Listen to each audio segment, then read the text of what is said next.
And we are officially live, I think. Let me make sure everything is running smoothly. Um, this is going to be a very exciting stream. Today we are playing in the MTG Arena Aetherdrift Early Access Streamer event, whatever you want to call it. There's some new stuff going on where we are live twice on YouTube. So we should be live in a horizontal view, which I'm assuming most of you will be seeing. But we are also going to be live in a vertical view, which should be interesting because I know a lot of my content is vertical, so that's how a lot of people find me. So we're trying this out here today. Hello, Chonk Eat Pie. How's it going? I'm gonna wait a second here, make sure everything looks good. Um, but yeah, we should be good to jump into this. Oh, thank you. Thank you. I'm constantly trying new things, trying stay up to date with everything Magic. I know sometimes it can be a little crazy with the amount of stuff that comes out. Um, so yeah, welcome in, Josh. Achievements. I think it's really good. I think one of my biggest problems with Arena is it was designed right for a time where they were trying to push Magic into esports, and so everything about it is about winning. And so I think that leads to this environment where it's like, unless you're staying up to date on the most meta decks, cards that aren't part of meta decks just aren't needed on Arena outside of something like Brawl. And that's why I think Brawl is probably one of the better parts of Arena. But with achievements, it finally gives you something like to strive for that isn't just, you know, winning. So I really like it. We'll have to see what the achievements actually look like. You'll see they are locked out in the client here. But yeah, hello Owen. Hello everyone coming on in. Also, I forgot, let me post, I have my stories ready, or posts and stories just saying that I'm live. And yeah, we're gonna get into this.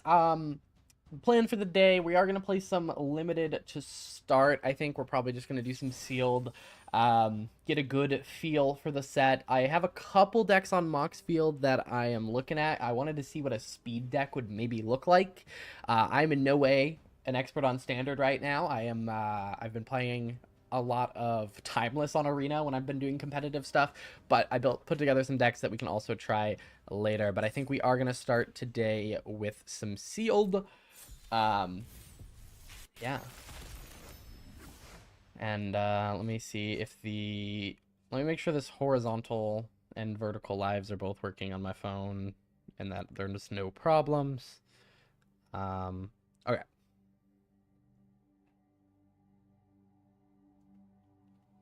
Let's see. Oh, my phone is just not working at all. That's lovely. Okay. But yeah, also some other fun stuff. Got this new, so right now have a new thing. I'm doing a green screen, trying out some new stuff with it. You'll see it's not perfect right now. I still have to dial some stuff in. I've ordered some lights to help improve it. But for now, this is what it's gonna look like. I have this digital background, which is a lot easier for me. So you'll notice as sets come and go, my plan is to like adjust what's on the shelf behind me. I thought that'd be a fun little way to do it. If you're watching the vertical, you can't see what I'm talking about. I just realized, so let me hide Arena. I mean, you can see that I'm in front of Arena, but we can do that. So I have this virtual set that we will kind of explore and change around, which is kind of fun. So yeah, let's jump into this. Looking at what we got, I think we might be in green. We got a couple Webstrike elites.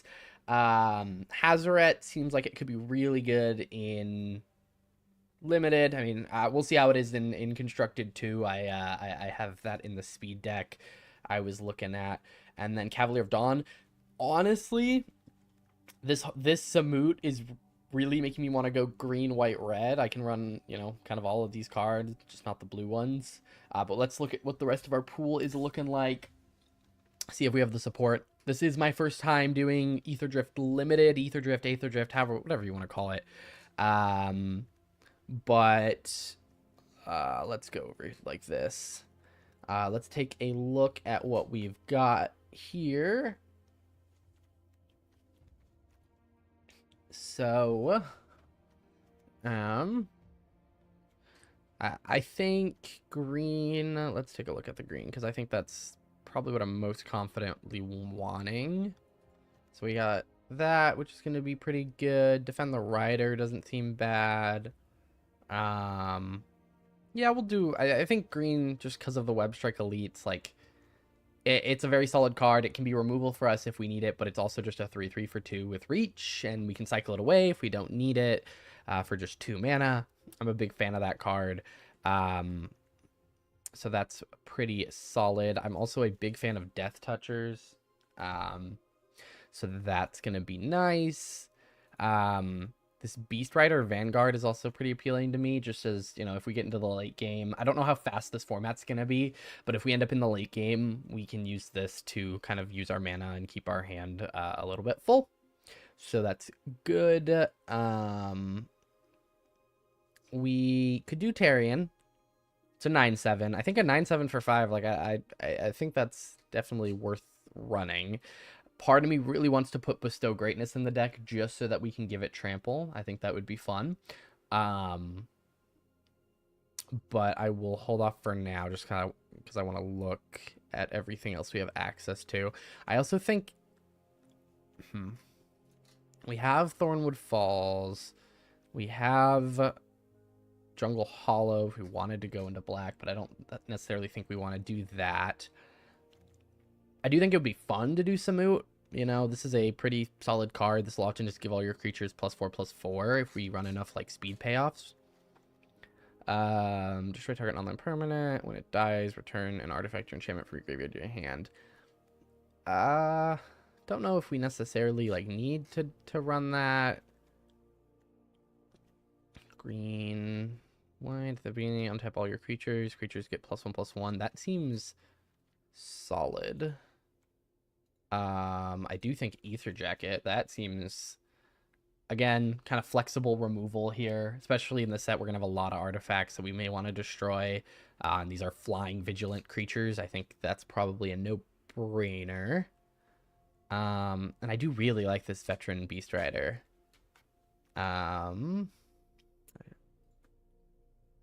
2-cost, 2/3. Whenever it attacks while saddled, search for a basic plane, put it in your hand, saddle 2.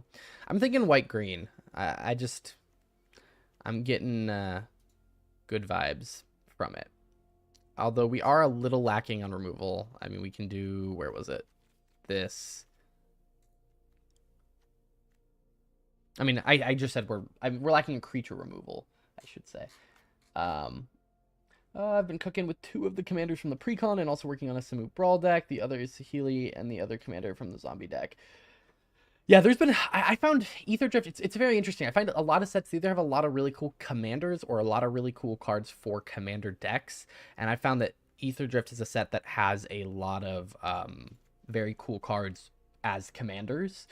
Part of that is just I don't have a ton of artifact decks, so like all the artifact cards, like I can see why they're good, I can see they're powerful. They're just not something that necessarily appeals that much to me. Brightfield Glider seems kind of solid. During your turn, this creature has first strike. We need like 7 more cards. I mean, if we're running white, we should run Cavalier. That's just that. Let's look at colorless. Sack artifact to deal 3 damage or destroy target creature or vehicle. We could maybe run that. What is your favorite commander in the game? My favorite commander in the game is Joda, Archmage Eternal. He lets you pay Wooburg for things rather than pay their cost. For reference, some of my favorite commanders are things that just like cheat things out way too easily. So like I really like the 10th Doctor as a deck. I also really like Cascade commanders, I've learned. So I have like Pantlaza and Zuladoc and like Wooburg Joda.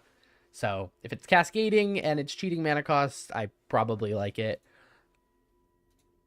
Equip creature 2/2 equip our vehicle with double strike that can give something double strike. How do I feel about that?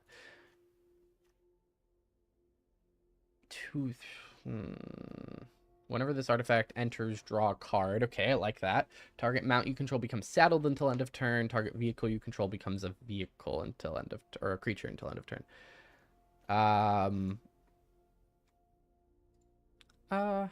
Don't hate it. Okay, how are we planning on winning this? Is it Tarion, the world, whatever? I honestly really want to bestow greatness onto Tarion and give it trample. I think that's what I want to do, and I also want to give it double strike. Atla or Captain Nagathard. I've looked at an Atla deck. Very, very much what I'm into. And then Captain Nagathard, I bought that precon. I had it for a while, and I just got tired of taking opponent's stuff. It ended up like, if I ever went to a local game store, it was like very, I don't like when people just like take my cards either, so I definitely understand. But like, it just got inconvenient. So I've been avoiding cards that generally like steal cards.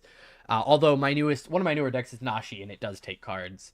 But I kind of get a little more agency there. I do want to put Avishkar Raceway. I want to play with the speed mechanic a little bit. And then we have one more card we can throw in. We could do Defend the Rider. I don't hate it. Let's see. +2/+2, and it has cycling. Don't hate that either. Combat Tricks Unlimited. Pretty decent. This is also just a flyer. Flyers win games. So yeah. +1/+1 in Vigilance. You can cast it from your graveyard if you have max speed. Nashi. Oh my god, what is his full name? Nashi, yeah, Moon Sage Scion. Yeah, my goal has been to make a monocolor deck of each color where the commander doesn't super matter. Like, I can cast the commander and it's good in the deck, but if my commander keeps getting removed or I just decide not to cast it, it's still very good.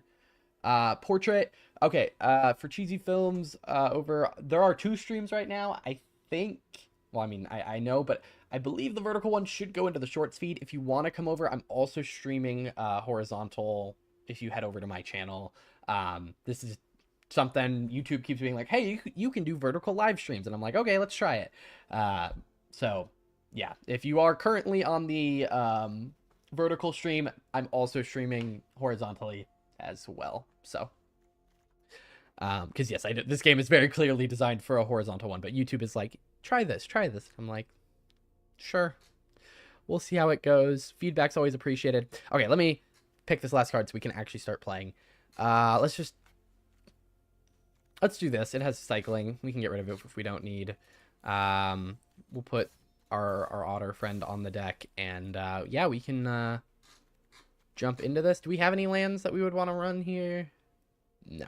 Okay. Let's see how this goes. So let me get my coffee. Today has already been a long day. Need to keep the energy up. PC crashed. Uh-oh. All right. Let me make sure everything is good over here. Yeah, I'd love to get back into doing lives more. I really enjoy doing it. It's such an interesting field because you'd think like, oh, I do, video already. Like it's such a different set of skills, and it's so interesting because like channel members get videos like first, like whenever I upload them, which is often only like 12 hours before they go live. But that often means I'm working at like 1 in the morning. Like a lot of videos are made at 1 in the morning. And so it's very different having to be like somewhere at a given time when people are going to be watching it. Like mad respect to all the streamers out there. It is so different from video production. It is kind of crazy. Yeah. All right. I don't hate this. We can play the Glory Heath. Turn 2, turn 3, play the Ether Jacket, saddle the Glory Heath with it. Not bad. Ooh, okay. New pet. Very cool, or companion, whatever they call it.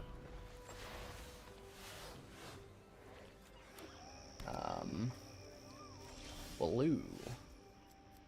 Ah, okay. Let's Glory Heath. Next turn we'll Avishkar Raceway, get our speed up to 1. Swing in with a saddled Glory Heath, if it is still around. What is this? 1/1, put a counter on it. When this dies, draw a card for each counter. Seems solid. Let's start our engines. Okay. fancy animations. And then let's play the Aether Jacket, and then let's saddle with the Aether Jacket, and then we can go get ourselves a basic Plains.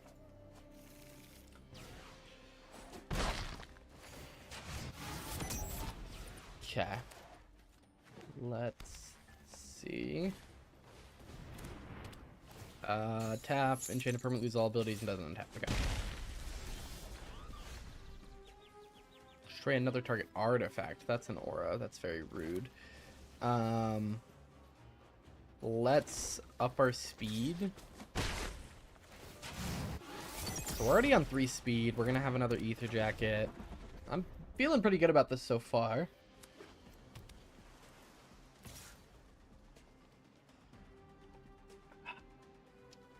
Okay, I'll take 1. I'm liking this 4 damage per turn that I'm threatening.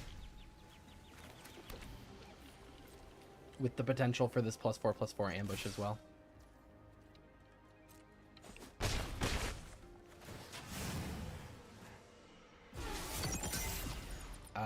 Yeah, let's end the turn. We have the option to...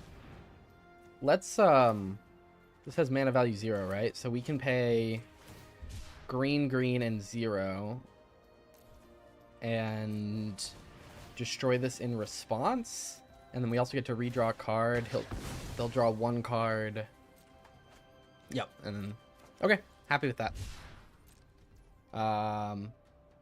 And then... Yeah. Oh, I need to not hold full control mode anymore. Again, I'll say it, I might just actually put this on the stream, but if you are watching on the horizontal or the vertical stream, I'm also streaming horizontally if you prefer. So, oh, I am apparently roping. I did not mean to do that. All right, loot the Pathfinder. This thing is a little crazy. Yeah, I guess we'll just take 4.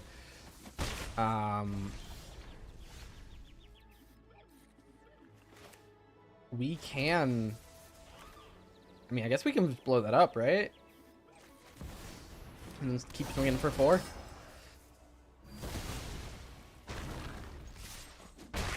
Next turn, we have lethal in air, assuming no interaction. What's your opinion about Thalia and Gitrog? Lands matter med power? Med power. I'm not quite sure I know what you mean. Unless I might be being dumb right now.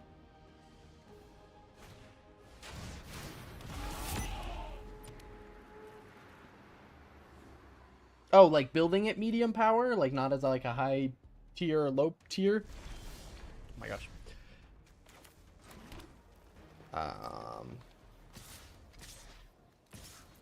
I think it's interesting. I think anytime you have a commander that's gonna like affect your opponent's plays, it's often going to be considered, you know, very negatively. You know, you have something that is going to make your opponent's stuff enter tapped, and I think even if you build the deck in a medium way, that it'll often just be received negatively. And so I do think that's something I tend to... I've thought about it more and more because I've started playing Commander more and more for a, like, the enjoyment of it. Not to say I wasn't enjoying Commander before, but I used to build a lot more, like, competitively. And recently I've had a lot more fun building less competitively. It's easier. Sometimes it's easier and harder. Sometimes it's like, oh, I'm purposely not including this card because I don't like the play patterns. And I did a short about that. It was like 3 cards I don't run. And it was very interesting to get people's like takes on cards. Like I don't like Farewell. yeah, he ate Thalia. Yeah, who knows? I don't know when the next time we're gonna go back to Innistrad to see Thalia again. But I mean, I guess Thalia could show up on another plane too. Oh, this would be so good if I had another green. Ah, whatever. We're gonna hope.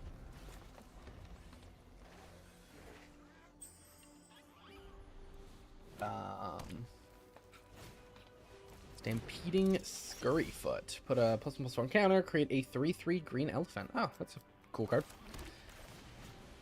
Okay, we didn't draw the green land, but we did draw a play at least. Me and my family call him Thick Frog. Yep. Gitrog is a very popular character. I remember when I was first being introduced to Commander, it's one of the first Commander decks I saw, and I was like, oh, that's so cool. It's like, I think it kind of, original Gitrog, the one that like draws you cards whenever lands go to the graveyard. That one, it kind of embodies how Commander's like building around a specific like ability. Let's swing with the 2/2. You're right, I could exile my own creature game. I don't think I will. So, let's see.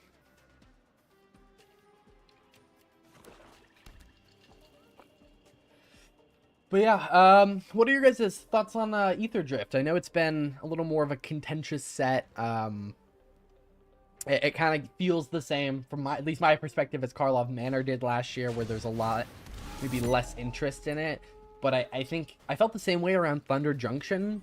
But Thunder Junction, I think, had enough powerful cards and enough intrigue in the mechanics, if you took away the flavor, that it ended up being a very like popular set, which I think is really interesting.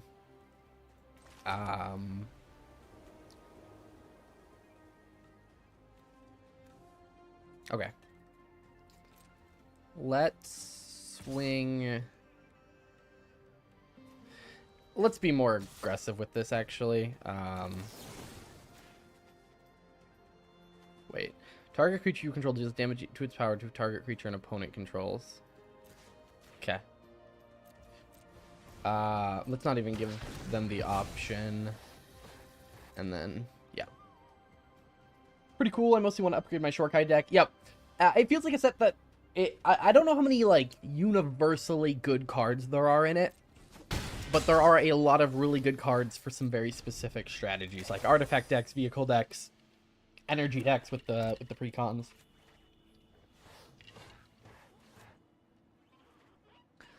Let's see. Very interesting looking. Radiant Lotus, so when I first saw the card, I was like, is this good? And at first my brain was like, no, I don't think this is good. Like, it's 6 mana.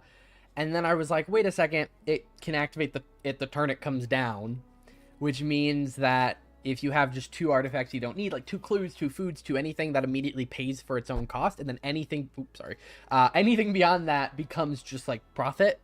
And so, yeah, I really like it. Yeah. While we're waiting here, I'll remind everyone, if you're watching the vertical stream and you want a little closer view, I am also streaming horizontally. If you go to my channel, you should see both. The vertical one says vertical live, or like Aetherdrift early access vertical live, and the other one just says Aetherdrift early access live. If you want to watch it not vertically, I know it's kind of hard to see exactly what's happening. So, let's see. No attacks. What is this? So it's a 4/4 trample reach that can put 3 counters. I think what we are going to do... I think we're just going to keep being aggressive here. I think being aggressive is going to be the best option for us, so we're going to swing for 5. But yeah. If there is anyone in the vertical live, if you could confirm that this is showing up in short speeds, that would be great. This is my first time trying a vertical live. It seems like horizontal live's going well. I have both open. Let me check. Yeah. Okay. I guess we just swing for 5. Keep the pressure going. So, I assume at some point they're going to have to block with the 1/1. Do I like Crash? Is that the one that puts, or that becomes like a copy of a creature with a counter on it? Let me see. Yeah, do you like Crash as a Simic commander? Yeah, actually, so one of the first like pre-cons I ever bought, because I used to just buy, you know, like packs and deck builders, toolkits, and all that when I first started. And one of the first pre-cons I bought was not a commander pre-con, it was what were called guild kits, and they were 60 card like casual format cards. Ooh. I don't know why I didn't exile that before. Actually, I can just replace this. This is fine. Yeah, so they were 60 card casual format, like they weren't like standard or anything. And Experimental Crash was in there. And when I first started playing Commander with my friend group, we didn't actually build Commander decks. We just took our existing decks and yeah, we took our existing decks and we just picked our legendary creature and said that's our commander. And Crash was the one I took from the Simic Guild kit, and I really loved it. The other one I would occasionally do was Momir Vig, because that would let me like go get whatever I wanted, and it was basically like having Crash as my commander in addition. I'm so sorry, I keep hitting the mic. So yeah, I really like Crash. I think, which version of Zamone were you looking at? Because I know at this point we have like 5 of them, according to my quick Scryfall search. So, the Dustmourn one.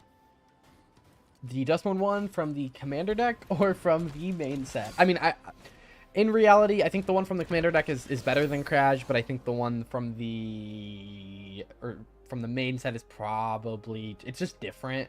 Like, I don't know. They'd be very kind of different decks, most likely. 2/2, 2/2.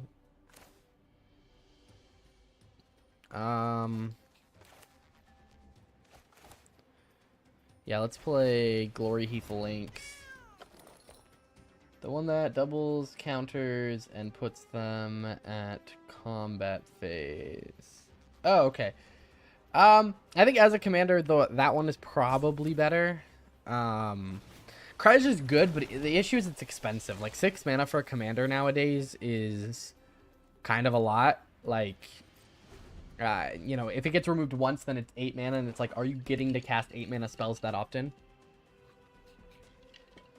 Lucas, speed should have, or could have been a better mechanic. Why does speed only go up? I mean, it's the same reason I think they did energy. When they first did energy, it could not be interacted with. Now there's a couple cards that interact with it a little bit more. Not a ton, but still a little bit. Speed, there's one card in the set that's like the blue Koopa shell from Mario Kart that can reduce speed, but I think it's just, I think the mechanic is already, like, not amazing. Oh, I'm sorry, I keep that. Energy is still my least favorite mechanic. Yeah, I mean, they feel very much in the same vein where you're worried about some other resource. One, you're worried about speed, one you're worried about energy, and they're a little bit trickier to interact with. So they give similar vibes to me.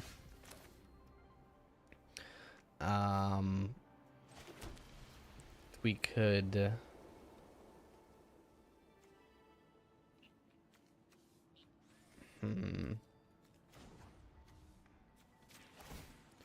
Let's do this.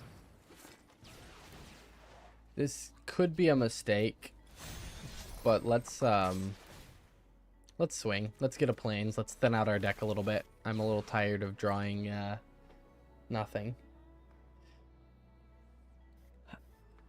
Yeah, yeah, green does make it easier to cast a 6-drop. I still, you know, 5-drops are kind of the most expensive, the most expensive commanders I look at. Nameless, Faceless. Speed feels more like City's Blessing to me. Yeah, it is kind of just like an unlocker. Like, a lot of the cards that cared about completing one dungeon, for example. And then, what else are you streaming on? I'll give you a follow there. I used to stream on TikTok and YouTube, but with all the uncertainty of TikTok, I just...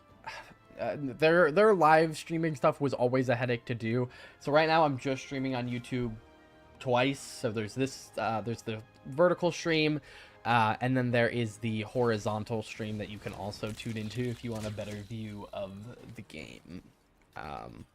which I don't think they give me an easy way to link over. I don't know if actually this will work. If anyone would like to go to the long, or not the long, the horizontal stream, that is the link for that. Would I rather have 6 1/1s with vigilance or a 6/6 with trample? I mean, 6 1/1s is better.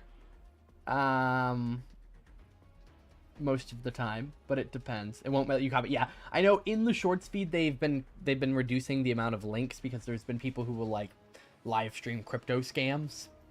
But if you go to my like profile and go to live, I think it's the first one that shows up. Here, let me see. Next time I might make 2 different thumbnails to make it a little more obvious. Because, yeah, for some reason the one that's big on my homepage is the vertical one. The one that doesn't say vertical live and just says live is the one that is horizontal.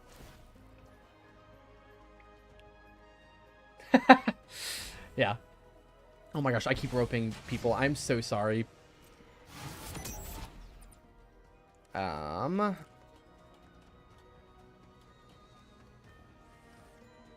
max speed at the beginning of your end step, create a 2/2. We really don't want them to get to max speed, but alas, what can we do?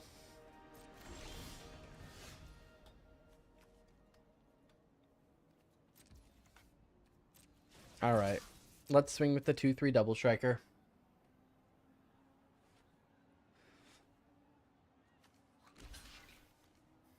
Yeah, I think getting that off the board, I'm very happy to do.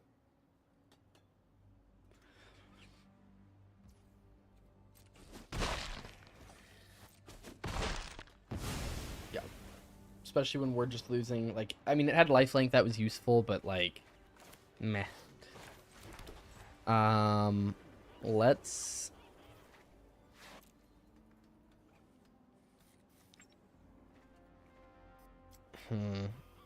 Let's plan on using the Beast Strider Vanguard's ability. I think we need cards right now. My cat just screamed at the top of his lungs. What the heck?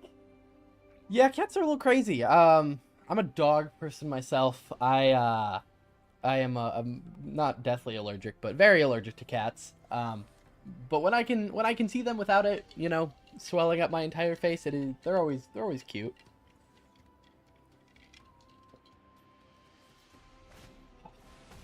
Alright. Oh my god, this is a lot of words. When it enters, create a 1/1 insect for each artifact and or creature in your graveyard. Whenever another insect you control dies, put a plus. Okay, yeah.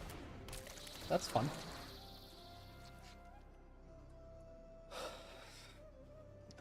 Create 4 1/1s. I could use a flyer right about now.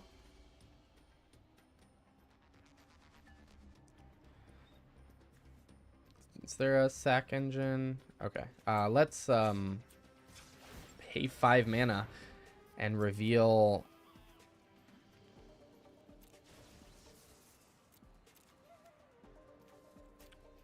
Okay, so I could go 2 routes. I could go the Ether Jacket route and just hit them for 2 every turn, or 4 every turn. Yeah, we'll do that actually. Yeah. Let's play the Ether Jacket. And then let's equip. Oh, if we play this, we can just activate that ability again. So we'll do that. This is our plan. What happens if you play a card with start your engine, then make damage in your turn? In your second main play, another card with start your engine, your speed 2 or 3. So okay, so start your engine. The way it works is it can, you know, let's say this card, right? Starts your engine. If you have no speed, it will set your speed to 1. And then if you dealt damage to an opponent on that turn after your speed was set to 1, it would go to 2. If you play any Start Your Engines cards while you already have a speed, then nothing happens. So Start Your Engine can only increase your speed for the very first speed. So, I hope that made sense. It reminds me a lot of Ascend from Ixalan that like gave you the city's blessing.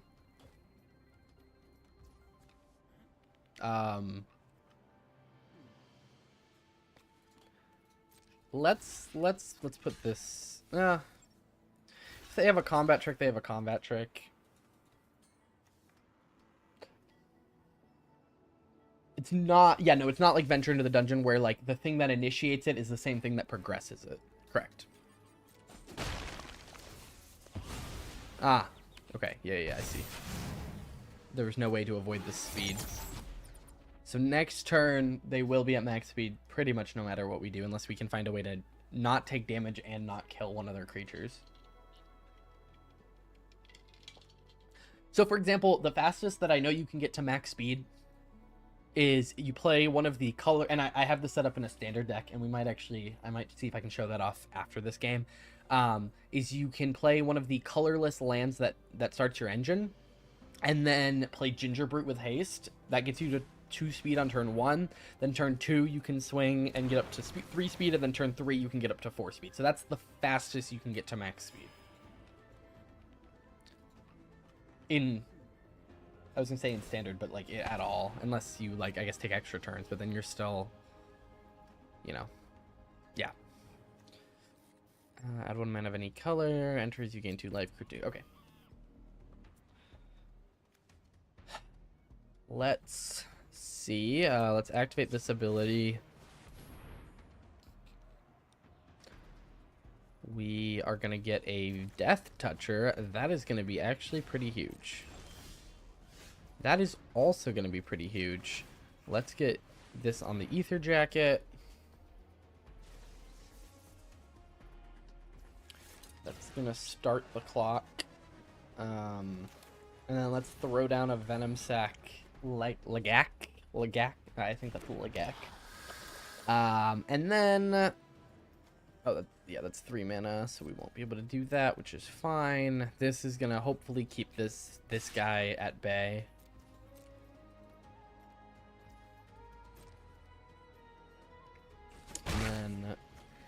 We will be able to do that, and then yeah, let's end.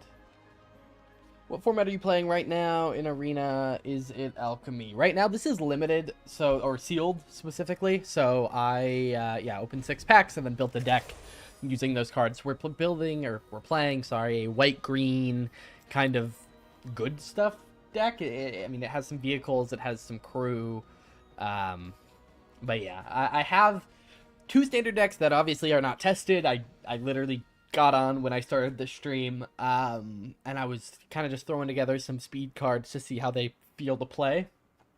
So I do want to try that out at some point.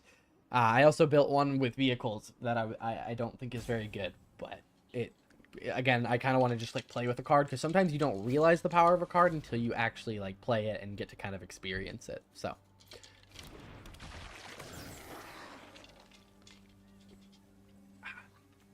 how is this, by the way, the audio quality? Is everything good? Not an annoying background noise, or is game too loud, too quiet? Good evening. Good evening in the vertical chat. Hope everyone's having a great day. I definitely am. This has been so far very fun. Yeah, a lot of new stuff since the last stream. I think the last stream I did was for Dustmore in early access, because a little while ago I was doing a stream every week, and that just, you know, I have some very exciting things I'm working on in the background, and I just decided to reprioritize those rather than streaming. I'd love to stream more, and you could probably expect some more streams now that I have this whole setup. This makes it a lot easier that I don't need it to be good lighting. Like, I'm going to have like set lighting, and I'm going to have a very quick way to just get into stream mode. So I expect more streams. But yeah, I've been working on, you know, long form videos have been back on the channel, which has been exciting. If you didn't see, I posted one yesterday, the day before, something like that. Where I talked about, my brain is blanking. The 10 most expensive like pre-orders from Aetherdrift, just to kind of see what people were excited about. So that came out yesterday. In January we got a video about 5 awesome pre-cons. So I'm excited to be bringing back long form. I'm aiming for more than 1 a month, but right now we're on a 1 a month cadence. There is this live stream, and again, we should be live streaming more. It's very interesting where this in this channel, I do something to make videos better. And then I spend some time finding a way to do that better thing faster so that I have more time to work on making things better or working on something else. So like I finally gotten to the point where I can kind of comfortably start doing long forms again and hopefully stream more. But I'm also launching something this year that'll be like super exciting. Like I am biggest announcement that I will have ever made, and it'll be really, really cool and pretty unique. So that'll be fun. Oh, that's so rude. Okay. That's really very, very exciting. What do you think is the strongest archetype in Aetherdrift or in like general? Because in general, it's probably just like combo or aggro, depending on the format you're looking at.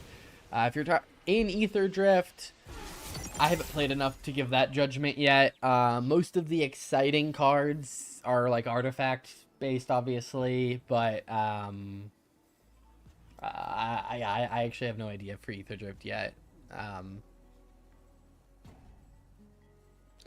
Again, a lot of it comes down to how it actually plays and like what other people are playing, what ends up being good. So, exile from your graveyard to draw a card. It's been a long game. I know I've probably not made it better by, being slow to go through things. Aetherdrift, yeah, I am not sure yet, because a lot of that comes down to, like, the mix of commons and uncommons, and a lot of what I do for set releases is very, like, card by card looking at it, and not necessarily looking at it from a, not necessarily looking at it from, like, such a big perspective. Yeah, let's do this.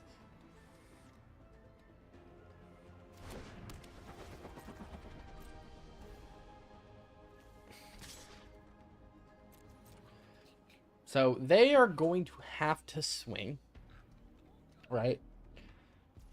Because, so we have to calculate this. So this is what, 2, 7, 11, 13, 14, 15, 16, 17, 18, 19. I can block. This is going to be coming at me, which I'm planning on just killing with Web Strike. Yeah, I think my best bet here is to just pass. Yeah. Oh my gosh, wait. I am off-centered. Let me fix that. But yeah. But yeah, so far I've been really having fun with Aetherdrift. Again, I haven't seen the same amount of hype that like Duskmourn had or Bloomburrow had, and I don't think it was ever going to get that much hype. I'll be very curious to see how Tarkir does, because that's such classic Magic, and that's our next set coming up. Yeah, I'm actually very curious with all of you, like what set like this year are you most looking forward to? Is it Tarkir? Is it Aetherdrift? Is it Edge of Eternities or Final Fantasy or Spider-Man? Or do you not like any of those and are hoping the final Universes Beyond set is something that you're excited for? I am very excited for this year for two main things, the space set and the Spider-Man set. I am a big Marvel fan. I'm a big Star Wars fan. I'm a big sci-fi fan, kind of in general. So I'm looking forward to seeing Edge of Eternities and Spider-Man. I mean, I'm a Marvel fan. I found most of the Universes Beyond stuff that they have done has been very like uninteresting to me. I have found that it is like not like I've enjoyed the cards, I've enjoyed like the gameplay of it, but the actual properties themselves, I didn't watch Doctor Who, I didn't play Fallout necessarily before. So that's been, it's one of the first major properties that I am very excited for. Okay. Let's start this off by 3 mana to blow up this. So that will do that. And then we can block this here. We can block that there. We can block that there. and that there. And then we do not die.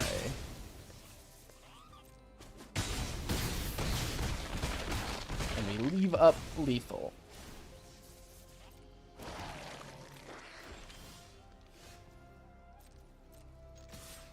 So, good stuff, good stuff. There we go.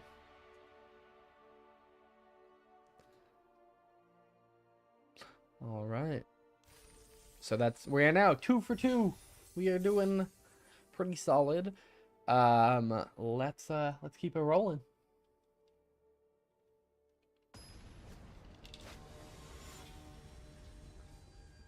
Okay.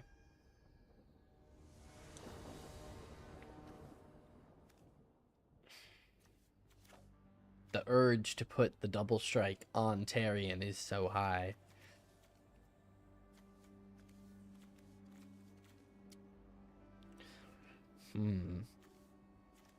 Sure. This might be a mistake, but I'd rather not go down a card.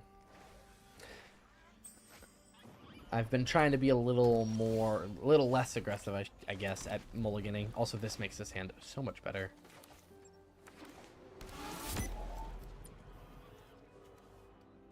And I'm not going to get used to that sound. That sound is very in your face.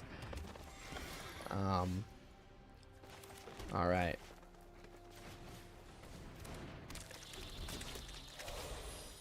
And to everyone joining in through the vertical live stream, through the shorts feed, I'm also live horizontally. If you go through my profile, if you want to get a closer look at the game and see what all the cards are doing.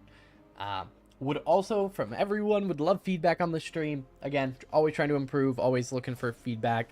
Thoughts on the background here for the vertical live. Oh, I'm hitting the edge of apparently my green screen there. Let's see. When this creature attacks while saddled, create a treasure. Sure. If you could double block, but won't. Okay.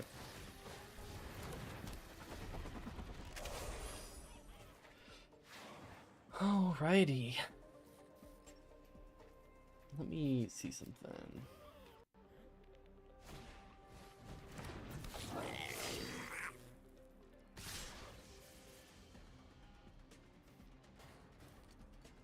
Okay, perfect. That's a lot of damage. We'll just take that.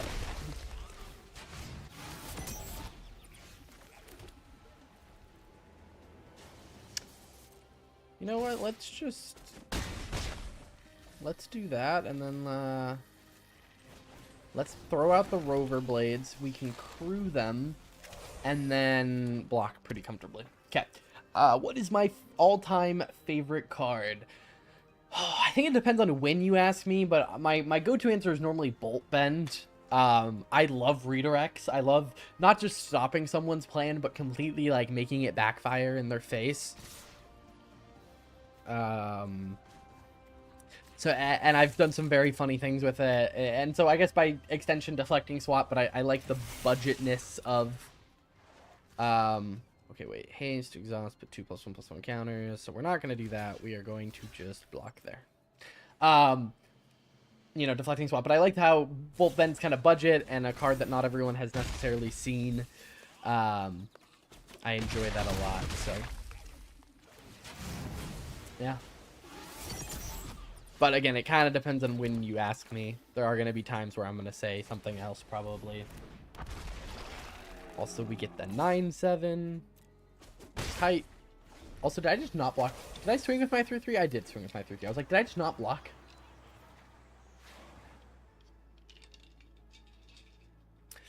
Alright. It's actually very interesting to see the stats of the short speed live and the non-short speed live. Thoughts on Spider-Man coming to MTG? Okay. I think it'll depend. Generally, I'm positive about it, because for me, Magic has always been about the gameplay and the mechanics and the rules, and less about the world. Like, I enjoy the world of Magic. I've appreciated it more and more the more I've played, but like when I started playing the game, it was for the gameplay. And so if they can deliver good gameplay, then I'm going to be happy. If it's not good gameplay, I'm not going to like it. So I just, to me, it's more about gameplay. I'm not the biggest fan of Aetherdrift. A big part of that is that I find vehicles to read like a downside mechanic. And by that, I mean, there are some mechanics that are like, you know, Ether Jacket. It's a 2/1, and it also has flying and vigilance. Which reads a lot better than if all creatures didn't tap, and then you had creatures that said, this taps when it attacks. Like, that's a downside mechanic. And I just, vehicles, I find them super hard to evaluate, so it's hard to get excited about them. And it's so much work. Like, I need a vehicle, but then I also need a creature to crew it, and then if that happens, I have to hope they don't have removal. Otherwise, I now just spent like 2 of my cards to do nothing. Like, I don't know. I'm not that, you know, I'm not into, like, as much as I don't really like the theme of Aetherdrift, and I really don't like the gameplay of Aetherdrift. So to me, it is fine. If I avoid the vehicles, everything else about the set's really cool. I like the design of the robot guys. I like the Gear Hulks. I started playing around Aether Revolt and Amonkhet, so the worlds that we're visiting are very interesting to me. So those are the redeeming qualities for me personally. And so far, the Limited has been pretty fun. I mean, this is my 3rd game, so make of that what you will. But Aetherdrift, I've enjoyed it. If Spider-Man has good gameplay, honestly, this is the weird thing. I also, like, I've never played a Final Fantasy game, right? And that's coming up, but I main Cloud in Smash Bros. So I've already dedicated myself to building a Cloud deck. And I know that I'm going to build a Spider-Man deck, and if there is a Venom card, which there probably will be, I will probably build Venom, you know.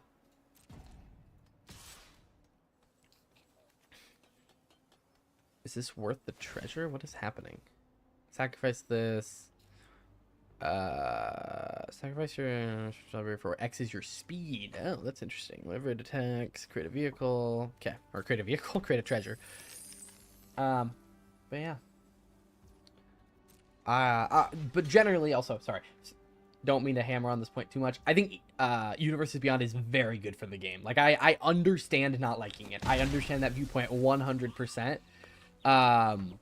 But I also, it is like, there are so many people in my comment sections, so many people that I've met in person that are like, oh, I got into this game because of Fallout. Do I prefer making short-term or long-term videos? I assume you mean like short or long form. I prefer to make, it kind of depends. I like making both. I enjoy the, like, oh, I'm sitting down to make a video, and then when I get up, the video is done. I enjoy kind of that satisfaction. But, and with long forms, generally the editing process and the filming process just kind of takes too long for me to actually do that. But I do, like, depending on the long form video, I do really enjoy the creativity. Well, it's kind of, again, I'm going to kind of go on a ramble here. It's interesting because the short form content, like the fact that it's short form, breeds some amount of creativity because I have to be able to do something in 60 seconds or less. And with YouTube increasing it to 3 minutes, that's kind of diminished, but they still, like, algorithmically really punish anything over a minute, it seems like. So that breeds some amount of creativity on its own. But then there's also, after I've made shorts for so long, I kind of took a break from longs, getting back to longs, there's a lot of creativity in having more than a minute. And so it's this very interesting thing where both are unique and require some creative thinking in one way or the other. But yeah, mount would make sense if the mount cost had to be exact. I just think Colossal Dreadmaw being able to ride a corgi is ridiculous. Yeah, I think mount is vehicles done right. It kind of has the same flavor, and it has the kind of the same mechanics, but it's a lot easier to evaluate the baseline. I also have enjoyed, there's been a lot more vehicles in Aetherdrift that are just, like, good permanents. Like, there's that one, like, chariot that, like, gives you zombies when you discard cards. That's what I think vehicles should do. It should be a card that it feels like an enchantment or an artifact that's just going to sit there and do an effect, and it has an upside of being able to become a creature. Where a lot of the time, because you see that power toughness in the bottom right, the fact that it isn't a creature feels like a downside. And I know feel, yada yada, doesn't super matter, but like, just a lot of my excitement from a set comes from how I'm going to feel about it. And about the cards. And I think mount, it's a lot easier to be like, oh, this is an upside mechanic, not a downside mechanic, kind of like what I was saying. Also, good night, Debbie Rocket. Thanks for coming by. Thank you for everyone for being here. This has been an awesome stream so far. Been having good games, good conversations. If you have any other questions, love to answer it. Cool to see you stream, dude. How are you doing? I'm doing good. Today's been a good day. I've been enjoying. Again, games are good. I would love to stream more. It's such a big like time commitment a lot of the time, and my schedule personally is kind of crazy. I mean, I guess I'm just gonna keep holding up removal for when I need to do something. What does this do?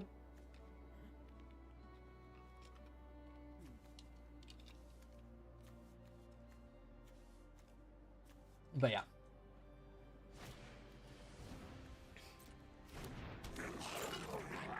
Let me fix this over here.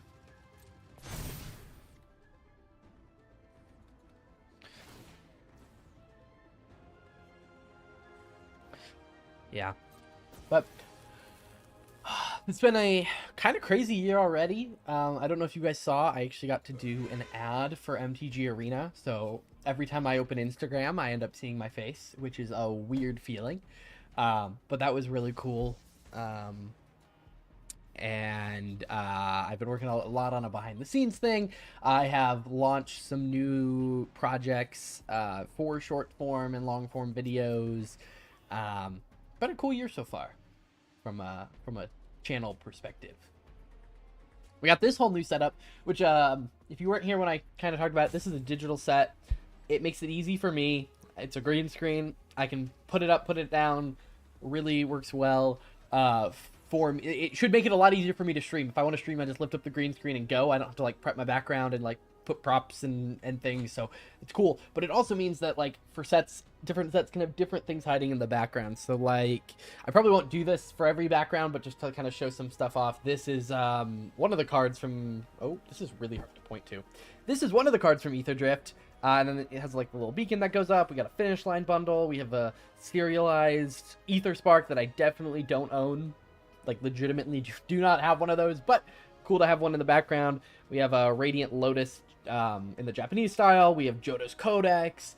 We have Unstoppable Plan. We have an one of the precons. We have loot sitting on the precon. Like, I'm excited to kind of dress up the background. What is happening? I would really like to here we go. You know what? Slow and steady wins the race. 2 attacking creatures. So yeah, I can play this Beast Rider and still hold up 2 mana to exile 2 attacking creatures.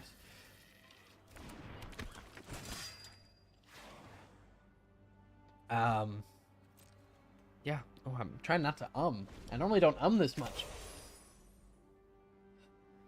Yeah. If anyone has any questions, we can. It's been kind of a long game again, which is good. It's weird. I really enjoyed Modern Horizons 3. Modern Horizons 3's limited environment. I know it wasn't like the most popular thing in the world, and red green was a little more powerful than it probably should have been. I really enjoyed the quickness of it and like how powerful it did feel. And now I've kind of gone back and now I'm like, oh, I kind of like these slower formats sometimes. Okay. Is this a draft? This is sealed. So yeah, I like to do some sealeds first before I do a draft to get, you know, accustomed to the cards. Sure, create a treasure. Put a +1/+1 counter, death touch haste. Whenever it attacks, do a thing. Haste. Okay, so we are going to get rid of this. And then we are also going to get rid of, I guess, this guy. Nah, we'll get rid of the Death Toucher. MH3. Oh, actually, let me finish this block and then I will read that. MH3 felt like it didn't really have a theme that tied the set together, but that was to be expected from modern set. Even Foundations did that better, in my opinion. That's fair. I've always just kind of enjoyed the wacky designs that come with Modern Horizons sets. So yeah, I've really enjoyed the kind of wacky designs. Same. What's your opinion of the set? I think the set is kind of average. Like, I'm not calling it a bad set. There are some very interesting cards. There are some cool, you know, stuff in limited. I'm just not a big vehicle fan. I'm not a huge fan of like the art aesthetic and all of that.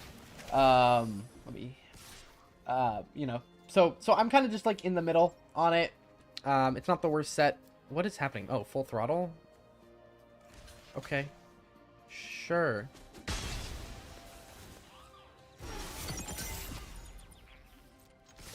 But yeah, I'm kind of in the middle on it. I honestly, it's kind of hard, in my opinion, for them to make... It's gonna sound so shilly. I just love Magic. So, if there's new cards that are powerful enough to see a little bit of play, a new limited environment, I'm probably gonna enjoy it to some extent. Some exceptions. Aftermath, Assassin's Creed, kind of bad Magic sets. But generally, with these full-size sets, they give me another thing to draft. They give me... you know, they are generally pretty fun. And I can't really ask, like, I can ask for more, but, I don't know where I'm going with this. I don't know. I enjoy new Magic sets, so it's okay. It's not the best. Ixalan was, you know, one of my favorites recently. I really like Duskmourn. This is nowhere near those. This is very close to Karlov Manor, in my opinion. Why am I like drifting around so much in my frame? Okay, now I want to try something. So on Moxfield, I threw together a really quick speed deck, and I just want to play like a game or two and see how it does, because I am so curious. Import. Gotta go fast. Standard. Yo. Let's craft that. Alright, so yeah, basically this deck just wants a lot of cheap stuff to start speed, and then we have some speed payoffs in the form of Hazaret and Astral Thrillseeker and Burnout Bastronaut. I want to see how this does. I'm just very curious. I'm not expecting this to be meta in any way, but if there is a meta deck, I expect it'll use some amount of these cards.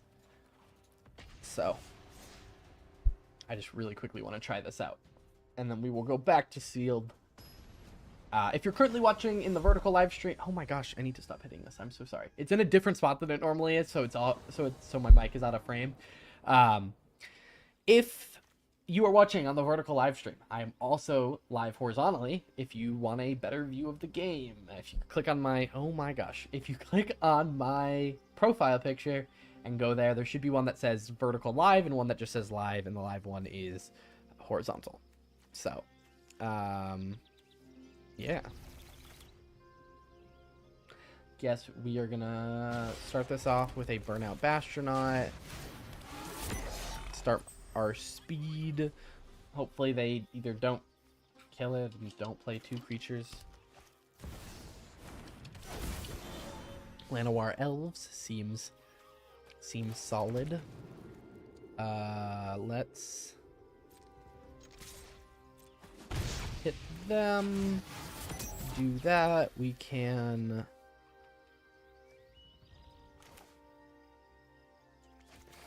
Let's play Gas Guzzler. Astral Thrillseeker is really interesting because it can up your speed the turn, like in your pre-combat main phase, which is especially good for the turn that you want. Like, it basically lets you take advantage of double strike before combat, which is nice. Yeah. So I think if there's a speed deck, a part of it is going to be getting that speed up at least once before combat, or there's a lizard in here, the one that does 1 damage, Hired Claw. that does 1 damage with an attack, so that it can get your speed up to max speed and then activate things like double strike. Not as good because it doesn't let Hazoret attack because you have to have declared attackers at that point.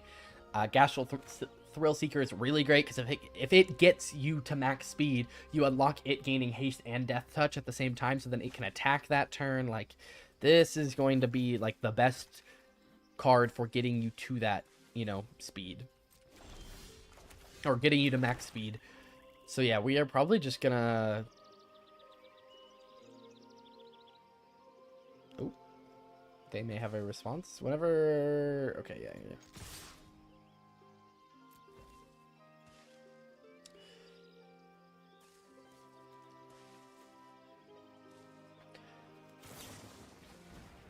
How interesting. Okay. Let's up that. Hit him for 2. Go up to 3 speed. Next turn. Ideally, we draw Hazoret. We play Hazoret into Gastral Thrill Seeker swing. That's our best draw, I think. But we will see. What is this? Flying Death Touch. Reveal cards from the top of your library until you reveal 2 land cards. Put those cards on the battlefield. Okay, yep. Okay. Agatha's Soul Cauldron. Are they going to try and put loot in the cauldron? Thought about building a deck around that. Come on, Hazoret would be so hype. Okay. That's fine. So you'll see this will then get haste and death touch. This is now going to have double strike. We can throw out a Ginger Brute if they want to block with their 1/1 with death touch to block a Ginger Brute. That's fine by me. They're probably going to block the 2/3, which is also fine by me, or they might just take it.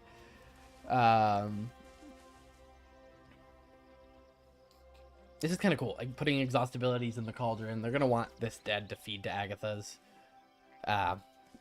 I like what's going on over there.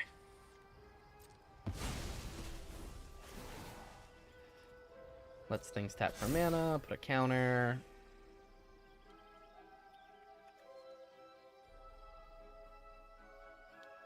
Do I care about saving Ginger Brute or dealing a bunch? Because we could Monstrous Rage on Burnout, and that would be an additional 6 damage. We can wait on that. Let's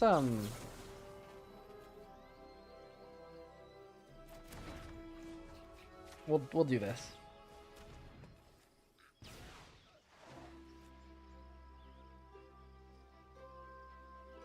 Okay. So we're just gonna hit them.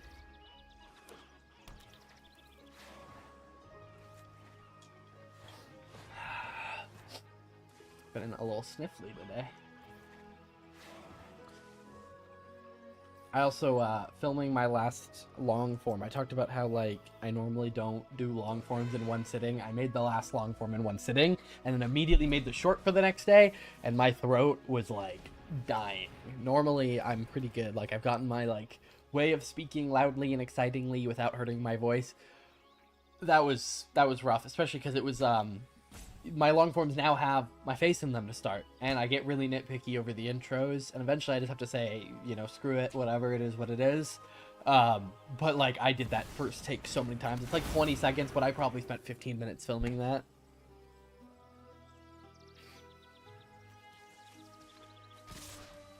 Oh yes, they're gonna put loot in the cauldron! Not that I'm, you know, happy to see loot in a cauldron, but like, I'm kind of happy to see loot in a cauldron.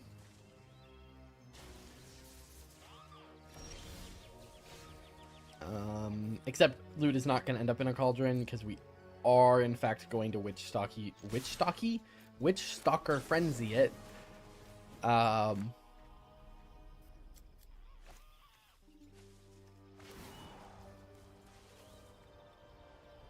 This is going to put a counter on it, sure.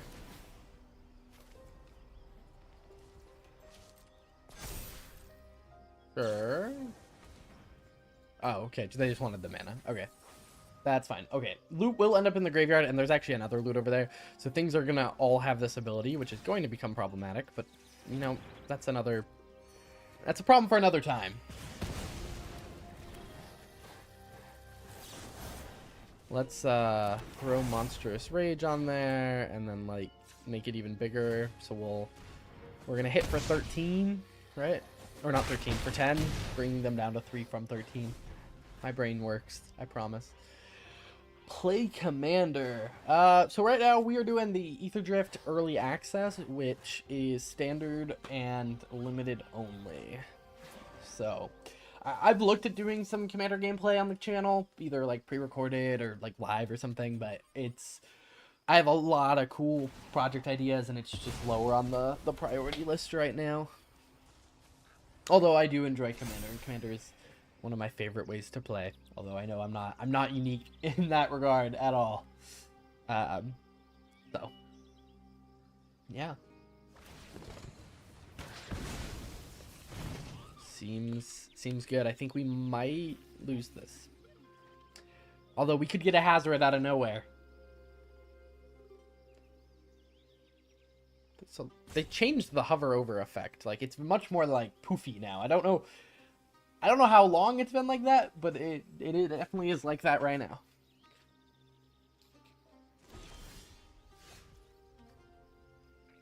As I was saying, Hazoret.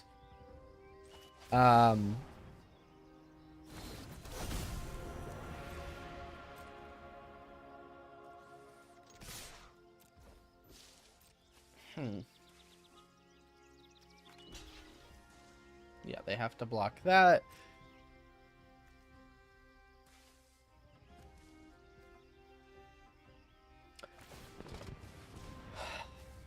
Oh, we're gonna do that ability. Okay.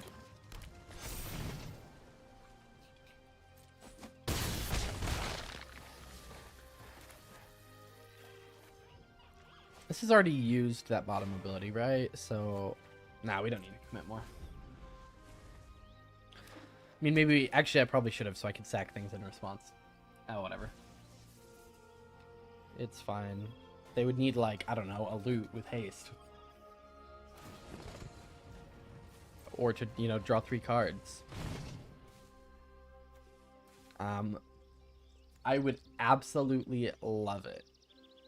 Okay, so they can gain 1 life, so that's never mind. I was gonna say, if I could just get another Gastral Thrill Seeker and just ping them for 1, but they can at least gain 1 more life by exiling a card with Agathos.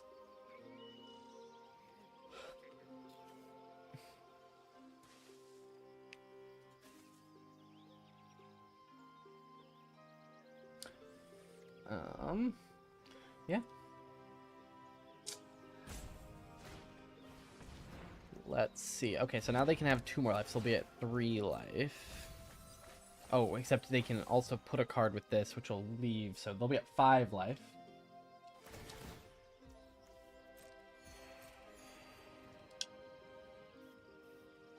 Which does put them out of range.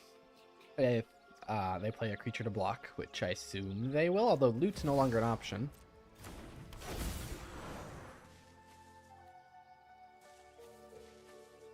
They're at 5. This can't be blocked this turn, because we swing with this. It's still gonna be close. But yeah, if any of you have any questions or anything, either about the set, the mechanics, me, I don't know, the world. Not anything too serious though. Not vibing with that today.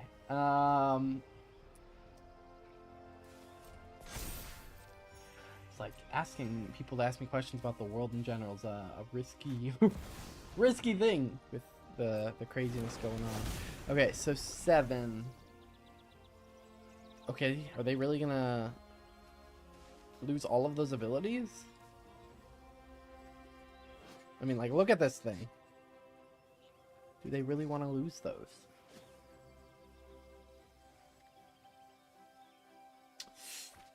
No. That's what I thought.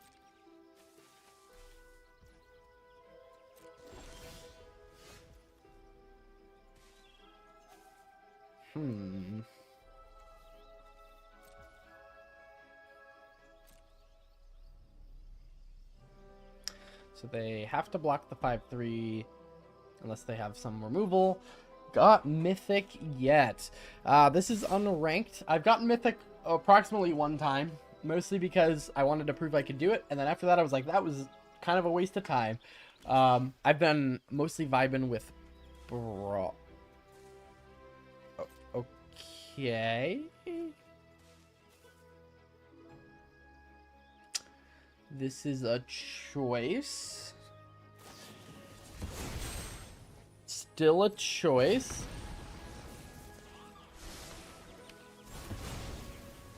This is still lethal. Alright, good game. That was a choice. I got Mythic last season and I agree. Yep. Yeah, I did it literally. Oh, green screen. Stop bugging out. Also, I hit my mic again. I'm sorry, guys. Yeah, I did it once and I was like, well, that was a kind of waste of time because it is a test of skill. Like, I think I could do it every season if I want, but it's a test of skill and patience. Like, I just don't have the time to play that many games because, I mean, at the highest ranks, you should win slightly above 50% of the time, which means to go up the ranks, you have to play a lot of games. You know, the better you are, the more likely you are to win, and then the faster it should go. But even if you won like every game, it would still take time. Like, and that's not going to happen. Occasionally, you're just not going to draw your lands. You're not going to whatever. Even with a 75% win rate, it still takes more time than necessarily I want to put in. I've really been just playing limited events and Brawl because I just find them to be more fun. It's much easier. Like, it's also like I will often play the arena on the go, and it's like I will pick it up and do something, and then if I have to go, like if I'm playing Brawl, I can just concede. Like, it doesn't really matter. But in ranked, you're very much punished for doing that. And that's not very fun, and like, so then I lose some of that, you know, easy magic, and I actually have to kind of lock in, and if I'm going to lock in, I might as well just go to, like, F&M, so. Yeah. But yeah. Oh my gosh. Oh, that headphone hair is wonderful. Very true. Who's your favorite commander? My favorite commander is Joda Archmage Eternal. He lets you pay Wooburg rather than pay the cost of your spells. And yeah, I can't necessarily, I mean, I can tell you why. I just like casting really big stuff for way too cheap a mana. But it is a card that I opened very early in my Magic career. Because I started with Aether Revolt. And I remember being like, Dominaria is a legendary in every pack. That's so cool. And I opened it, I got Joda, and I was like, this is broken. And this was back when, like, it was very, very casual. And, you know, I ran a Joda deck. This was before I even knew what Commander was. And had one Joda and a bunch of expensive spells. And if I didn't draw Joda, I just didn't do anything. And I was like, well, when I started building Commander decks, I was like, which one do I start with? And it was like, very obviously, I should do Joda. So yeah, I love Joda. I'm assuming you hit Mythic every season, limited with that gem and gold count. That's wild. No, I don't actually play Arena that much. This is a early access account provided by Wizards of the Coast. I only get access to this on early access days, so normally the Wednesday before pre-release.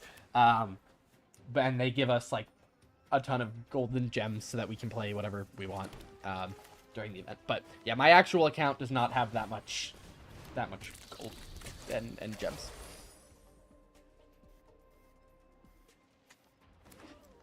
Yeah, it's a pretty cool program they do. I wish they let us play Brawl. Like, you can, if I like DM'd people, like if I had someone to directly play against, we could play any format, like Timeless or Brawl or whatever. But then you're not playing against a variety of people. It's always the same person, and I kind of enjoy the limited. Yeah. Yep. Yeah. That is, the direct program is very, very cool. It's, you know, a lot of people really like Magic Online because you can like do full set completion, and the direct program is kind of a way on Arena to turn your like playing into physical product. It is a little more skill based versus like online is just, did you get all of the cards, where this is like, oh, did you do well in this like event. But But yeah, I really like the direct program. I've never really done it. I just, I don't know. Outside, like, I enjoy limited. I just don't like the high stakes of it. Like, again, there's a reason I've moved over to Brawl. I just play Arena for fun.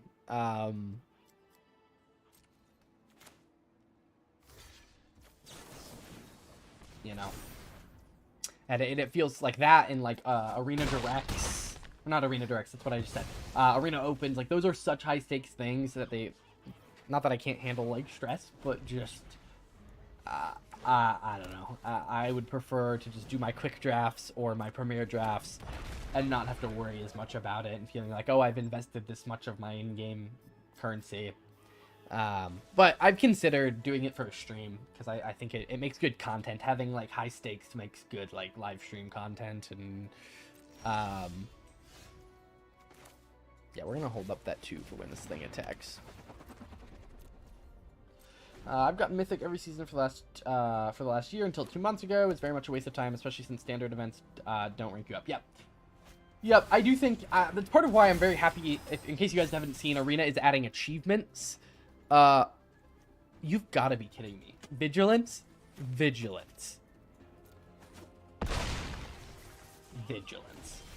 They're adding achievements to Arena, so like you can get stuff for doing stuff.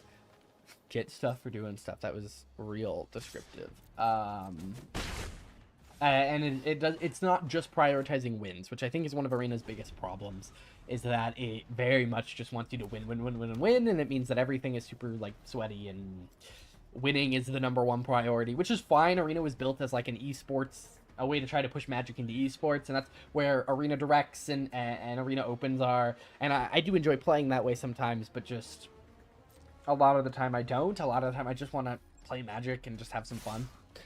I used to post kind of a long time ago, and then I took a break from Magic, and I kept playing this game. Or no, I took a break from Paper Magic, was only playing Arena for a while. That kind of burnt me out. And then I was just making videos, but not playing Magic, and then I got burnt out of that because I wasn't thrilled with Magic, and I wasn't, you know, excited for every Magic event that happened. Wait, that's actually hype. And then I eventually got back into it in Paper, and then I've now gotten back into it on Arena, and I realized going from playing only Paper to Paper and Arena to only Arena to only Paper to Paper and Arena again, I've just realized how much more I prefer Paper Magic a lot of the time. Except, and a lot of that is that I don't necessarily need to be competitive all the time. I can just, chill. And that's where Brawl has been such a big thing. I love Brawl on Arena. It is so fun to just, like, chill and relax. And play Magic, like, before I go to bed. It's like, I don't want to have to, like, I don't want to say think. Thinking is fine, but just, I don't want to have to try that hard. If I run into a deck I don't want to play against, I want to be able to just concede with no penalty. Yeah.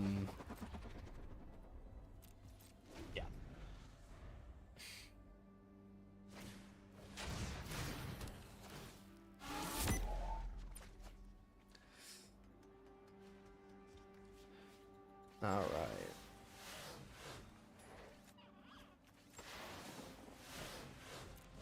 Did you see the announcement of an arena-style commander game coming at some point in the future?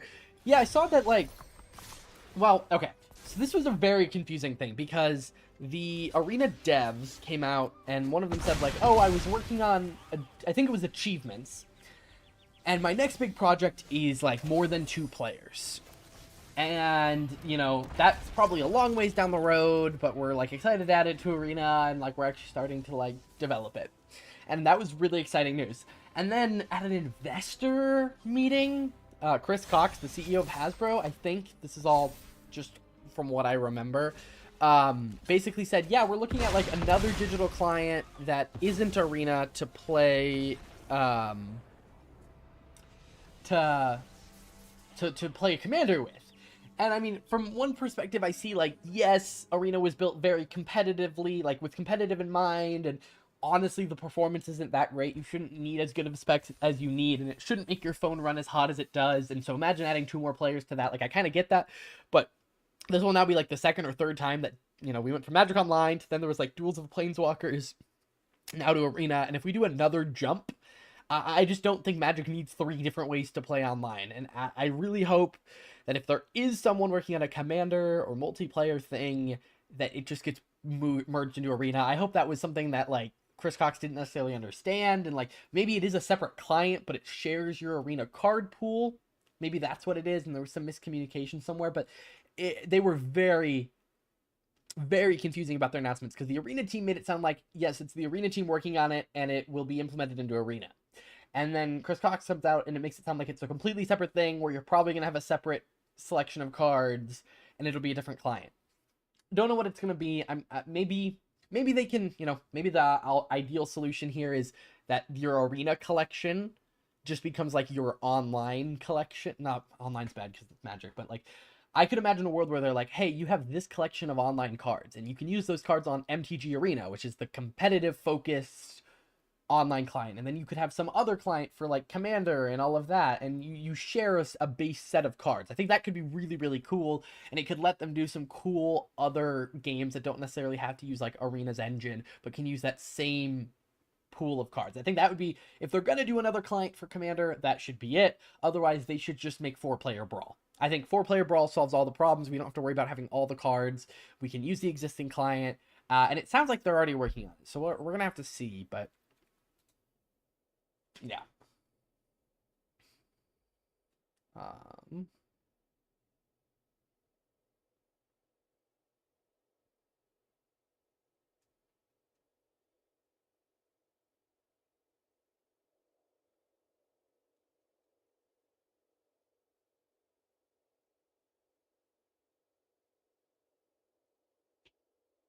But yeah.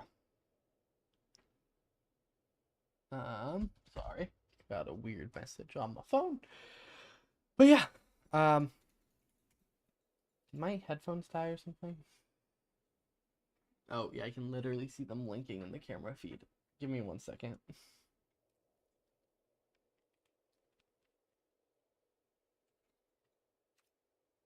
Oh, no, I don't think they died. I mean, it's just oddly quiet.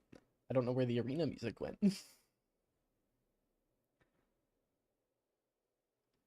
But yeah. Multiplayer Arena would be hype. And obviously, it is 2-player now, but like multiplayer, like more than 2 players. I'd love Two-Headed Giant. I would love Commander or 4-player Brawl or whatever they want to call it. All right, let me focus up on this game. I've been slacking these last couple games. Yeah.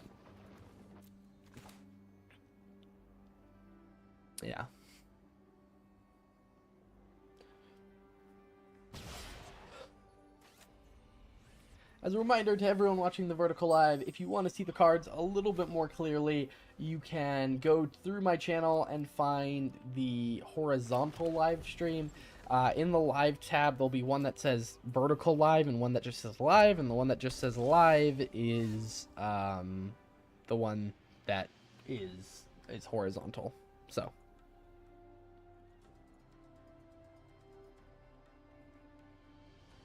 Yeah. Okay. Let's lock in.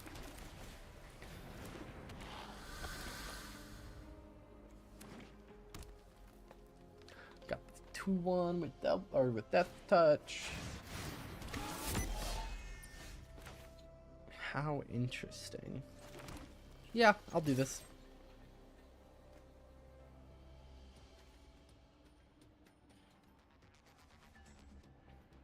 That's what I thought.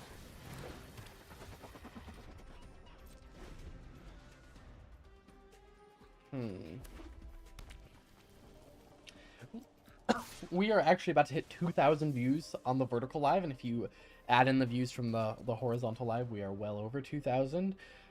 So thank you guys all very much. Oh, we actually just crossed 2,000 on the Vertical Live. This has been kind of an experiment today. It's been a great success. I'm glad so many of you are enjoying watching and seeing this Aetherdrift early access gameplay. If there's anything in particular you want to see, if there's a standard deck you want me to try, or you want to see standard instead of limited, or you want to switch up the limited deck, let me know in the chat, and we can, you know, we pretty much have access to whatever. We can do a draft. We can do a, I do not know what just happened. I looked away for half a second.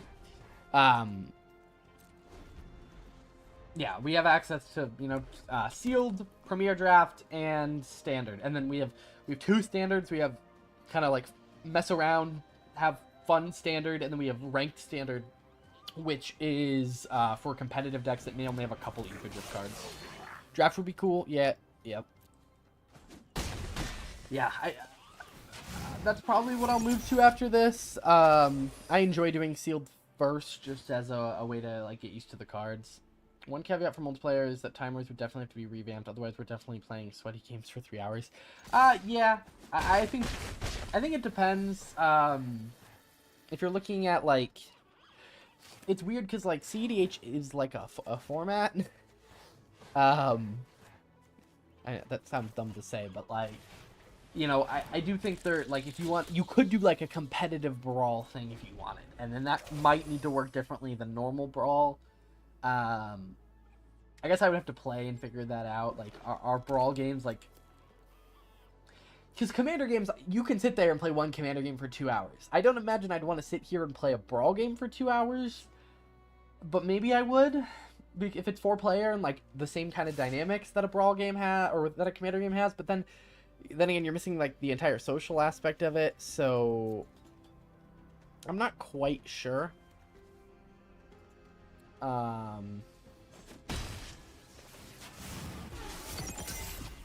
I maybe should have blocked that, but I kind of want to be able to swing with a bunch of power.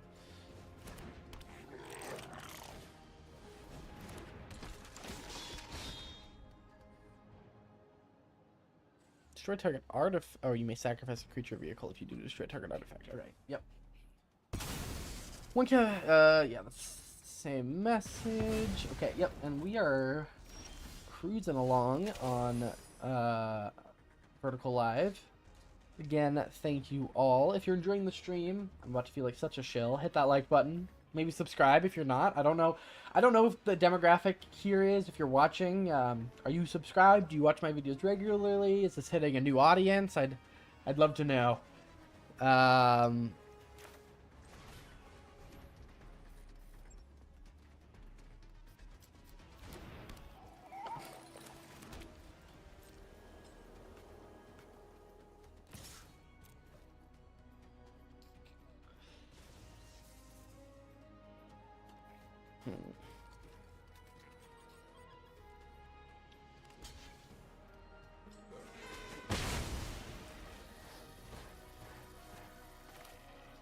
Boy, I feel like I hit a brick wall in terms of energy. I apologize, guys.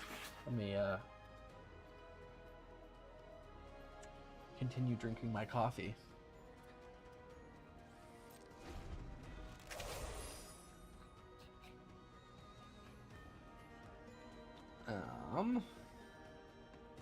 Yeah.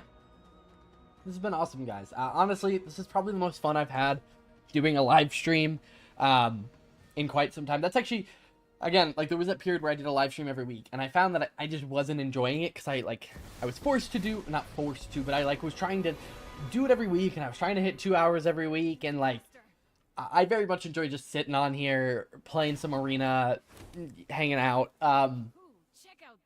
You know, this is a little bit forced. Like, I couldn't just do this any day. Like, it would have to be today. But yeah, definitely expect maybe even some more just like pop-up streams, like streams that come out of nowhere. We're not pre-announced. Like, this one had some promotion to it over the past couple days. I don't know if any of you guys saw that. But this is so annoying. You know, I would expect, and they may be shorter. Like, I think that's the big thing I've learned, is that if I set myself a strict schedule on, like, I'm just gonna die. If I set myself a strict schedule, I'm just not gonna end up enjoying it. One thing I did actually consider doing, so Final Fantasy is not the next set. The next set is Tarkir, which will be cool. And then the set after that is Final Fantasy, and I've never played a Final Fantasy game. I considered playing some of those on stream. I know it's not Magic, but I would love to hear feedback on that. Would that be something you'd be interested in? I don't know which game I'd be playing. I know very little about Final Fantasy. I'm just gonna die. Oh. Yeah, that game was a lost cause. It's fine. Oh. Why is the green screen doing that? That's so fun. There is no room for politics with just emotes, and MTG Online showed why an in-game chat function is also toxic. Yeah. I think you could do more like in-game politics with emotes. Like I think with an emote system or like a politicking system, you could. It would be very limited and whatever. I think you can do chat as long as it's very optional. Like if you just don't want to do chat, if you can just like mute chat always, like in perpetuity, like that's probably the right solution.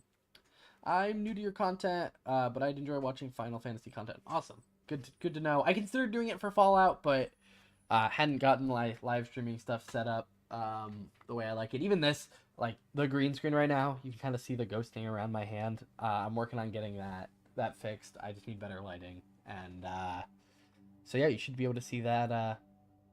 See those improvements. I really enjoy the week over week improvements, and I hope if you watch my shorts that you've seen like they've gotten slowly better. There's very rarely will you see a big jump in something with them, but if you compare a short now to a short I made a year ago, there are so many little things that have improved week over week, and that's really what I'm striving for.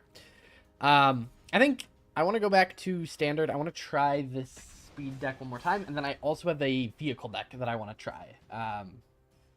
Again, not trying to claim these are necessarily great decks, but they are decks, and they do use some cards.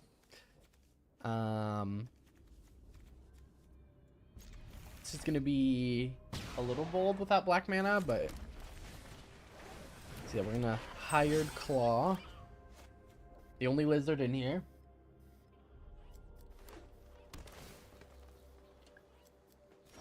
We're gonna get to start our engines and uptick it. We have a Gastral Thrill Seeker, which hopefully we get a black mana by the turn we are going to set up turn. Oh, yes, the setup.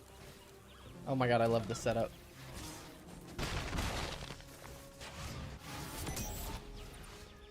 Uh-oh. So we can up our speed. In an ideal world, we get a black land, whether that be a swamp or like a verge or whatever. Next turn, and then yeah, if you are looking for the deck list, it is live on my Mox field, but I will also put it in the chats. I don't think you'll be able to click it from the vertical live, but you can click it from what do you call it, the horizontal live. Each Final Fantasy is a different story. I recommend Final Fantasy 7, 8, 9, and 10. Those are my favorites. Awesome. Yeah, I'll have to look at them. No guarantees that I'll do that. Again, there's a bunch of cool stuff I'm working on in the back that I'll probably prioritize. But if I end up finding the time to do it, I will definitely try.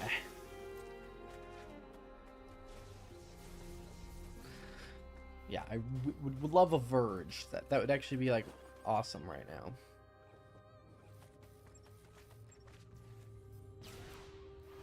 Yeah.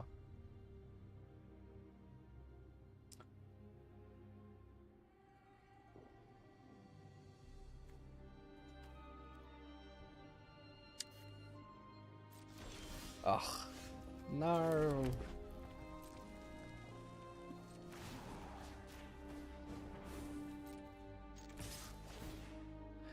We can at least get up to max speed.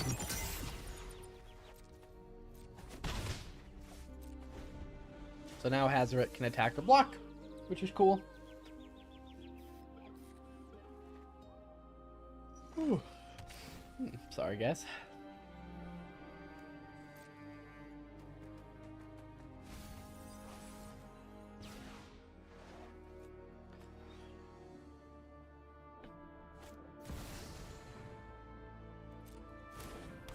Overlord of the Bailmark. I didn't realize how expensive this card had gotten. Like, I looked... I occasionally will go through and look at, like, sets and be like, hey, what's the most expensive thing? That way, if I'm ever, like, going through cards to build a deck, I can, like, pull it. But, yeah, I saw that one. It's up to, like, $40 if I'm not mistaken. I should double check that, but, like, Overlord of the Bailmark. $33.25. Which it was not nearly that price when it came out, which is interesting. I feel like maybe I don't know if I'm paying more attention, but it feels like it used to be that all of the cards in a set were pretty expensive at pre-order time, and then they all crashed. And then 6 months, 7 months later, you start to see them rise. But now it feels like every set, they're all pretty high at pre-order. They all crash, except 1 or 2 that were not high to start end up taking off. And I don't know if the community's getting worse at evaluating cards. I don't know if I'm just paying attention more, and this has been happening for a long time. But it's like Vaultborn Tyrant from OTJ. We have Psychic Frog from Modern Horizons 3. We have Innkeeper's Talent from Bloomburrow. Honestly, a lot of the talents from Bloomburrow. We have Abhorrent Oculus even a little bit from Dustmourne and Overlord of the Bailmark. I've noticed this trend a little bit more. I'm new to the channel, by the way. Really enjoy it. Final Fantasy VII is probably the best story of any of the games, but I really enjoy Final Fantasy XII for the way the fighting system is set up. Awesome. Yeah, I love all the feedback. Oh my god, wait, 8-8?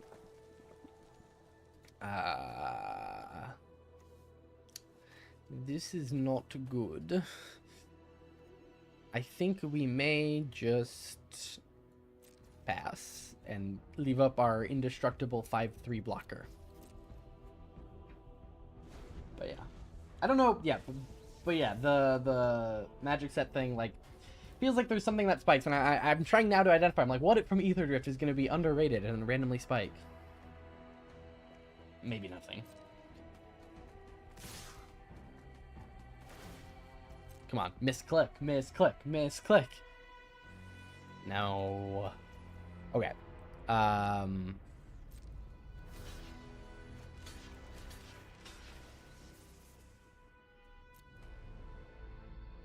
We'll see how this goes.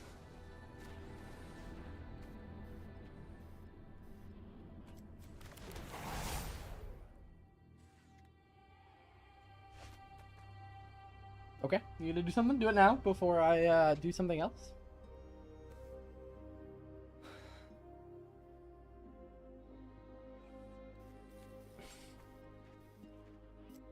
And do it against Hazoret instead of the creature that can actually die?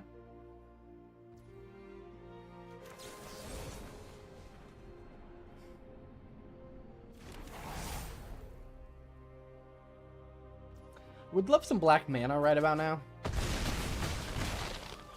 That would be, like, incredibly exciting. Glissa. Oh my god, Glissa Overlord. I love Glissa Overlord. Silent Hall Creeper. This feels very much like a Dustmourne deck.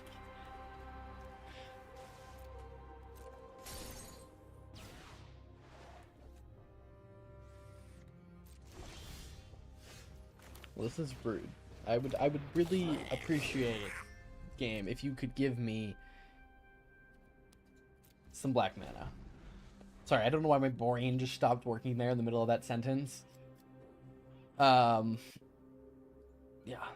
they are each amazingly built out with tons of replayability because they're days of side quest content. That's awesome. I like games that can be very long but don't necessarily have to be.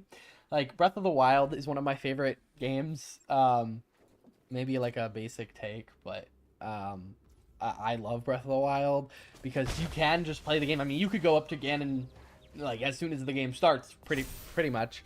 And so you can kind of make the game as long or short as you want, but it has a very decently long main quest if you want to do the whole main quest. So yeah. Yep. Sorry, if I keep looking over here, it's where I can, like, see all the stats of the stream and, like, what I look like and make sure that I'm centered in frame.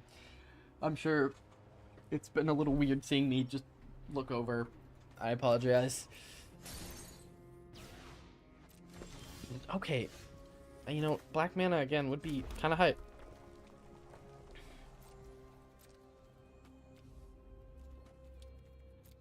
I don't know. I think we're just dead.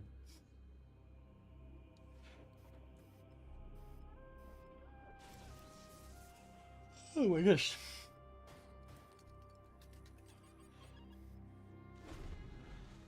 Um...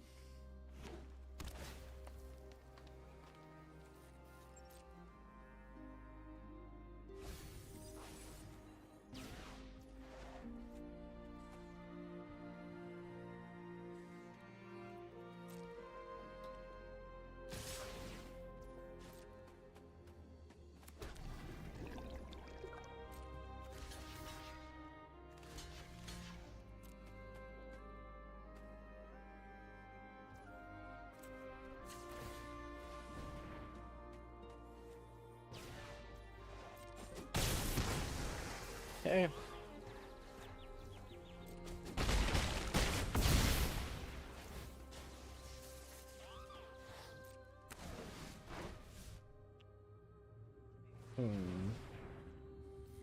Trying to think what we could draw here that would like save us, and I don't know if there's an answer to that.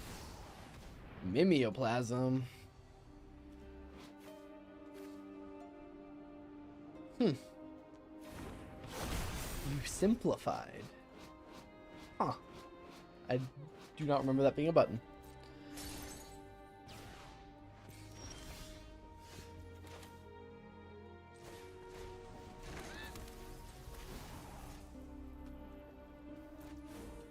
Good game.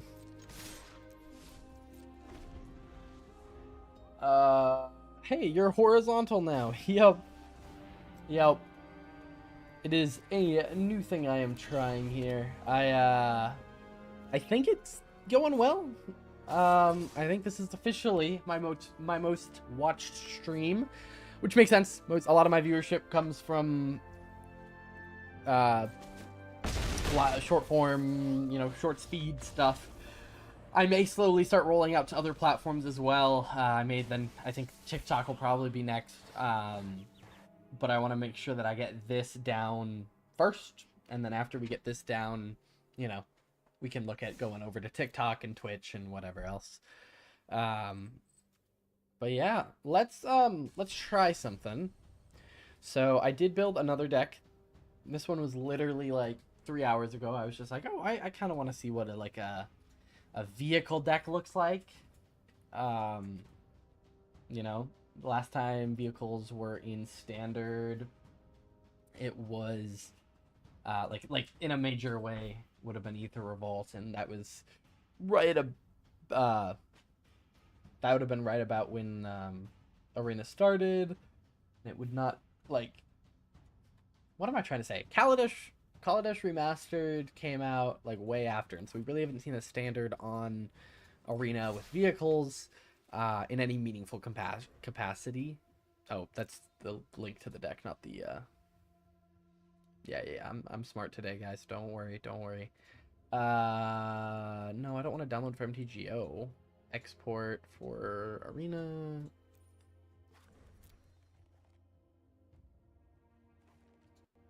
Wait, this is the exact same deck list. Did I just link the same thing twice? No. What did I... Am I being dumb? Oh. Yes, I am being dumb. Okay. Apologies for the delay. Let's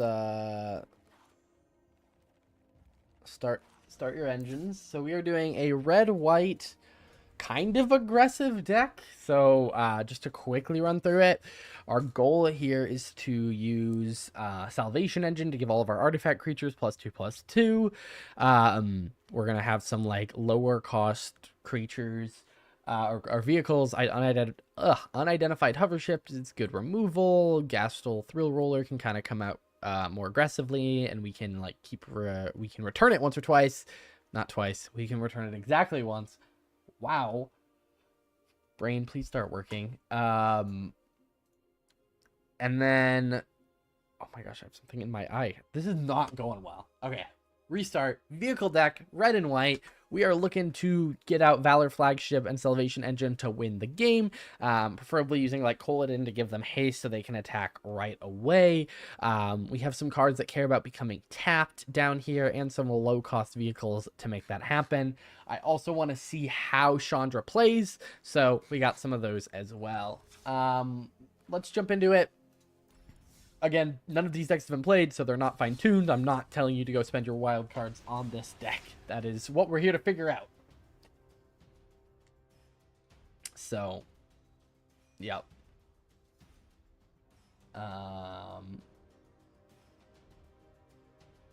Yep.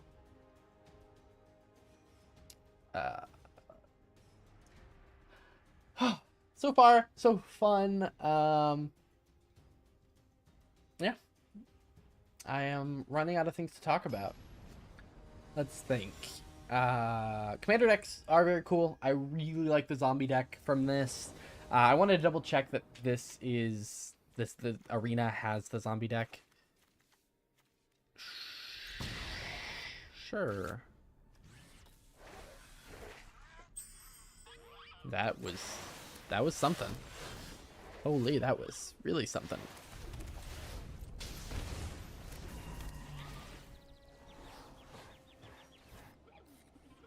Sure. We'll play Country Roads into Reluctant Role Model.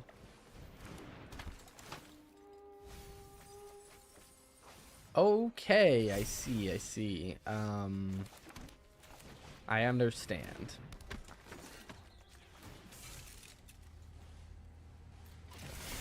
We are going to just do that, and then we are going to put a flying counter on him. And then we can play the Gastel Thrill Roller.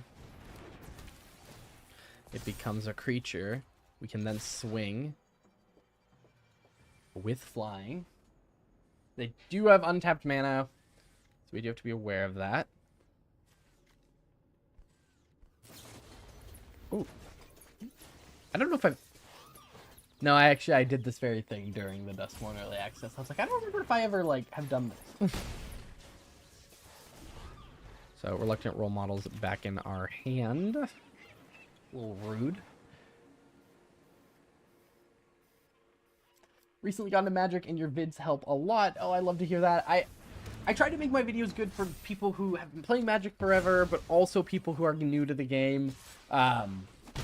It's little things. Like, I switched away from using, like, the you know, Esper for white, blue, black, and just saying white, blue, black. And I think it's a good way that, like, it doesn't take that much longer, and it makes it a lot more accessible. So I'm glad you're able to enjoy them and have some fun or find them useful or whatever. However you choose to enjoy my content. Wow, my brain's really tripping over itself right now. I do in fact apologize. So, oh.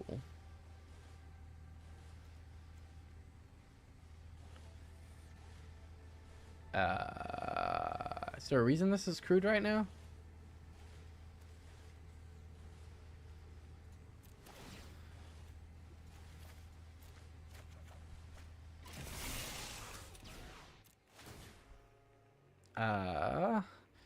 Let's go flying. Although this does have reach, so maybe not that useful.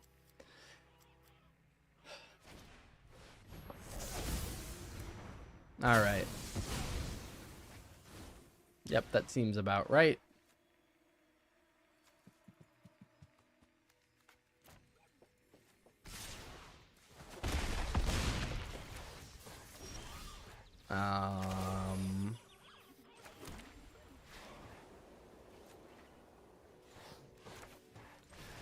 I guess we Reluctant Role Model.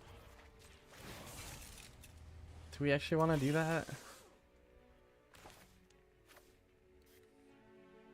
I mean, I guess we can...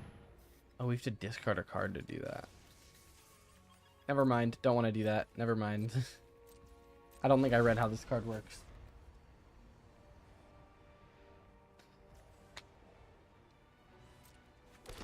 Yo, I really don't see a world where we win this, but I can hope.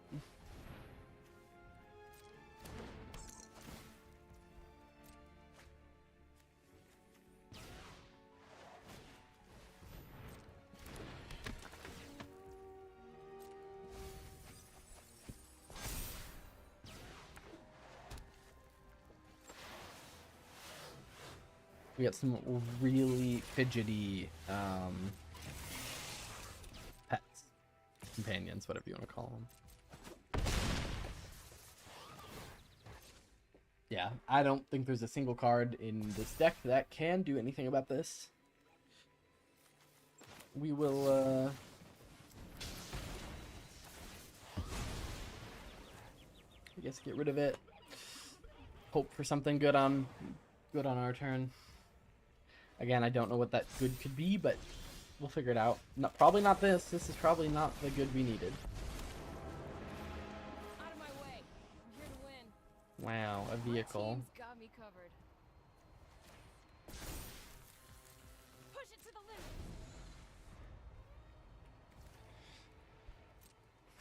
limit. Alright. That is going to be lethal. It's about what I expected.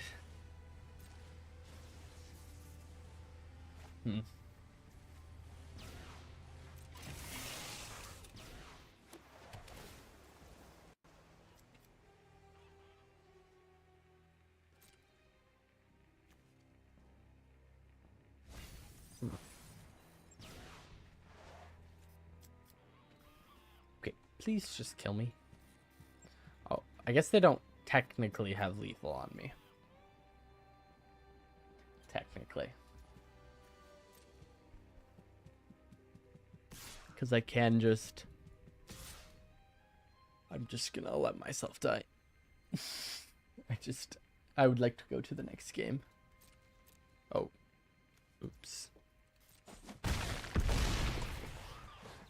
Alright, alright. Let me, drink some more of this coffee. I'm going to end up falling asleep over here.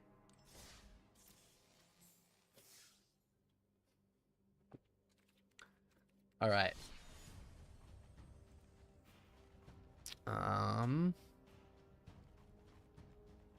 Yeah, let's do that one more time. I think we can get a better start.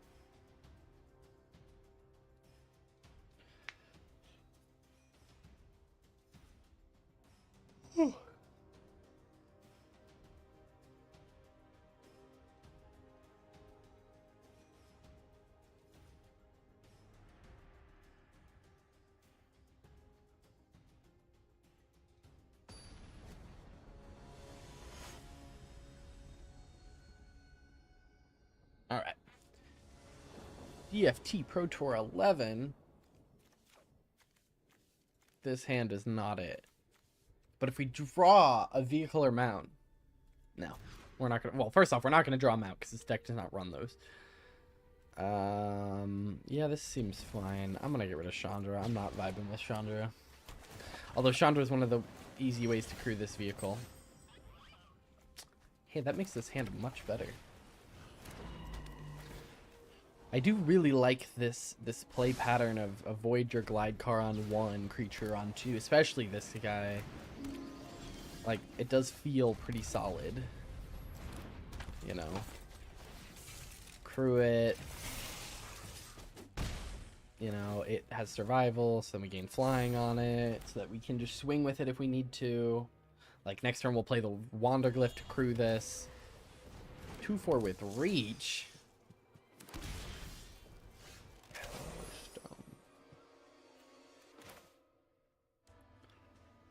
Huh.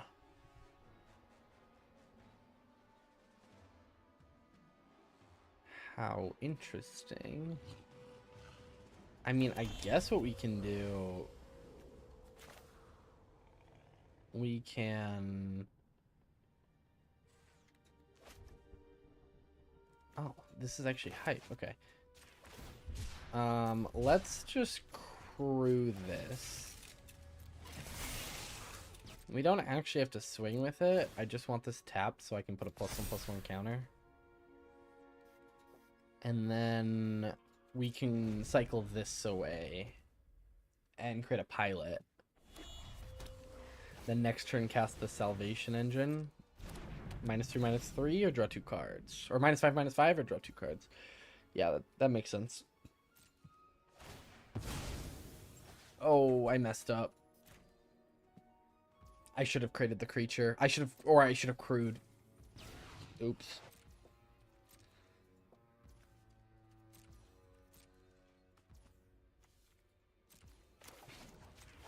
I could have had the flying and the +1/+1 counter on this pilot. Dang. That's actually really sad.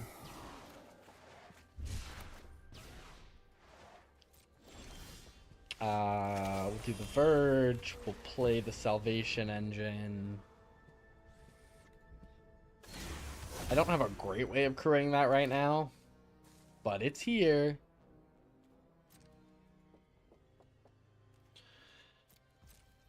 But if we draw like Chandra would be hyped now. That would be very exciting.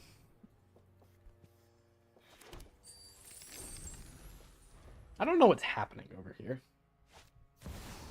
Okay, I now know what's happening a little bit over here. This just seems like a mess of stuff.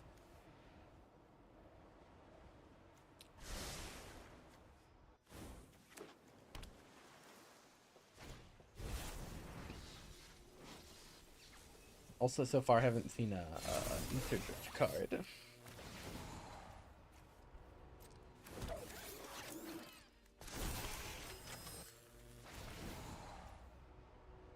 How have I never seen this card before? I'm just trying to do cool car things.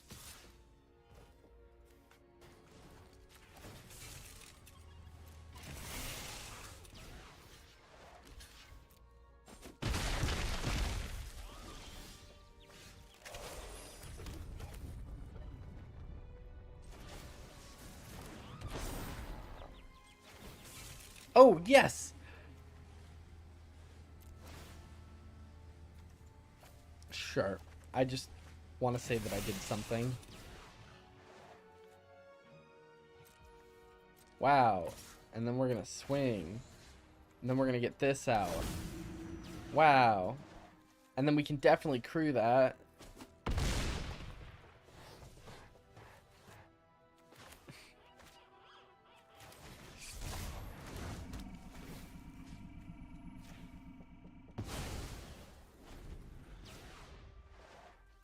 Alright, we're dead. That at least felt a little better. Hey, Aetherdrift card.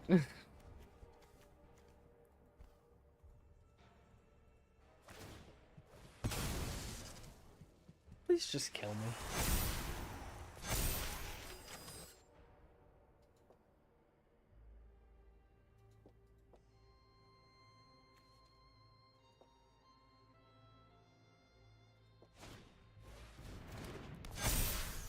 I'm just gonna concede.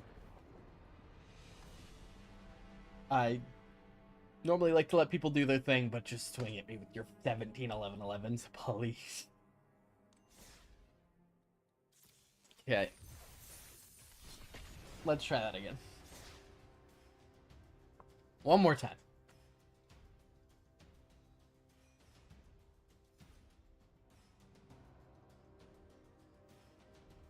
Okay.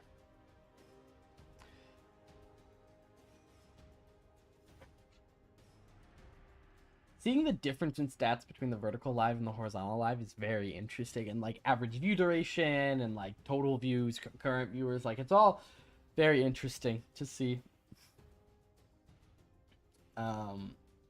Yeah, if you are watching on the vertical live and are squinting, trying to see what's happening on the screen, which I would totally understand, I'm also streaming horizontally on this channel, so if you just click on my profile, you can then go to, it'll be called Aetherdrift's, like, early, wait, let me Aetherdrift Early Access Live, and then the little racing flag, where the vertical live stream is Aetherdrift Early Access Vertical Live with the racing flag. And I think next time I'll do different thumbnails so it's a little more obvious. But yeah, that's part of a new thing I'm doing where I am streaming both horizontally and vertically, because a lot of my audience obviously comes from short form. So I felt like it made a lot more sense to also stream over there. So yeah. Also, if you're not already, you can check me out on Blue Sky. Been doing some stuff there, posting some deck lists, new stuff.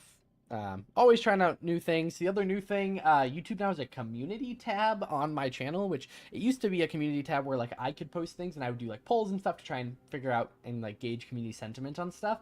And now you all can post on there apparently on mobile, so you have to be on like a phone, but you can go to you can go onto the YouTube app, and in the post section, there's a thing that says like go to community, and then there's like a whole community in here, and like it'll be my post, but then there's also like other people that aren't me posted in there, which is kind of cool.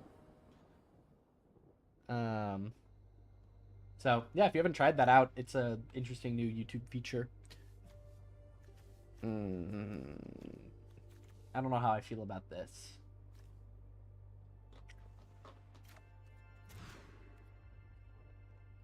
Maybe I should have kept it, because clearly this thing is not working.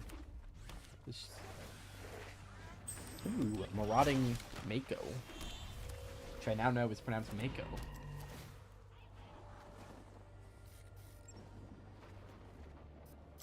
We're gonna keep that there. But yeah. If there are any decks or any cards you want to see decks around, let me know. We can, we have access to every card on Arena. Only access to Standard right now, so, like, we're not going to go build a Timeless deck over here. But if it's in Standard, you know, we can do a deck around it. Preferably, though, with lots of new Aetherdrift cards. We'll do Flying. This is a Pirate deck? That's kind of hype. Okay. Training Grounds makes abilities cheaper. Okay.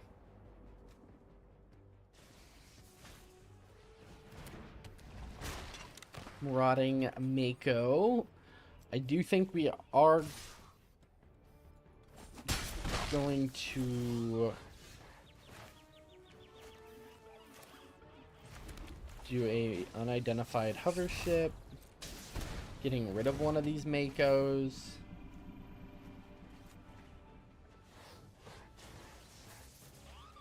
Well, I mean, I guess we'll get rid of the one with flying, because it's the same effect.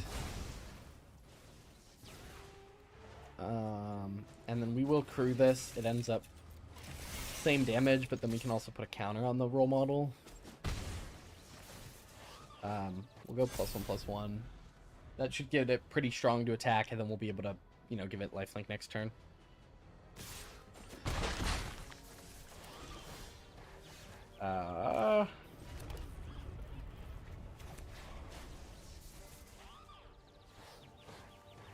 I would, in fact, love another... I mean, I guess I could cycle this for another creature.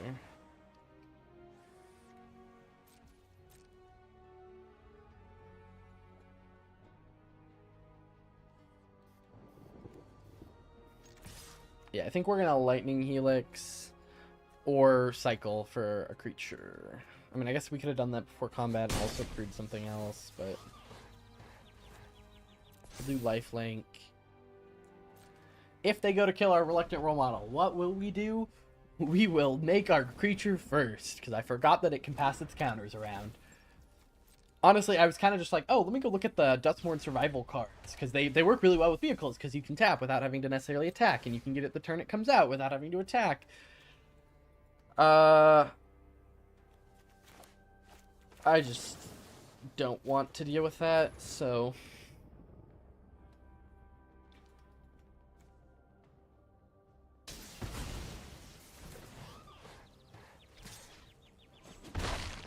Yo. So yeah, what we'll do, we'll cycle this away. That'll make us a pilot.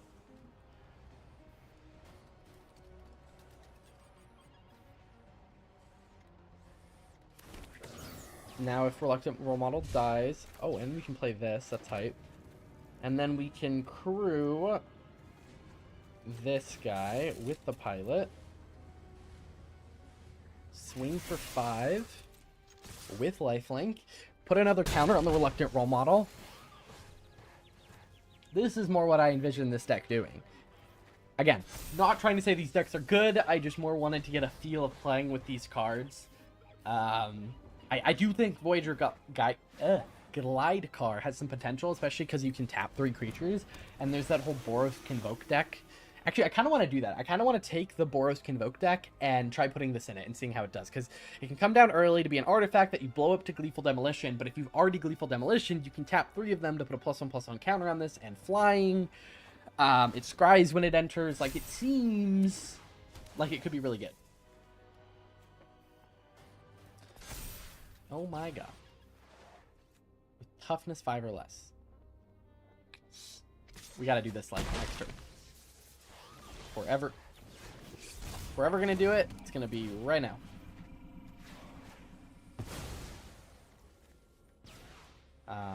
And then we will get... You know what? Actually, I'll go for the extra... I'll purposely put it on the ground, because if they want to block, I will take this trade literally every day of the week.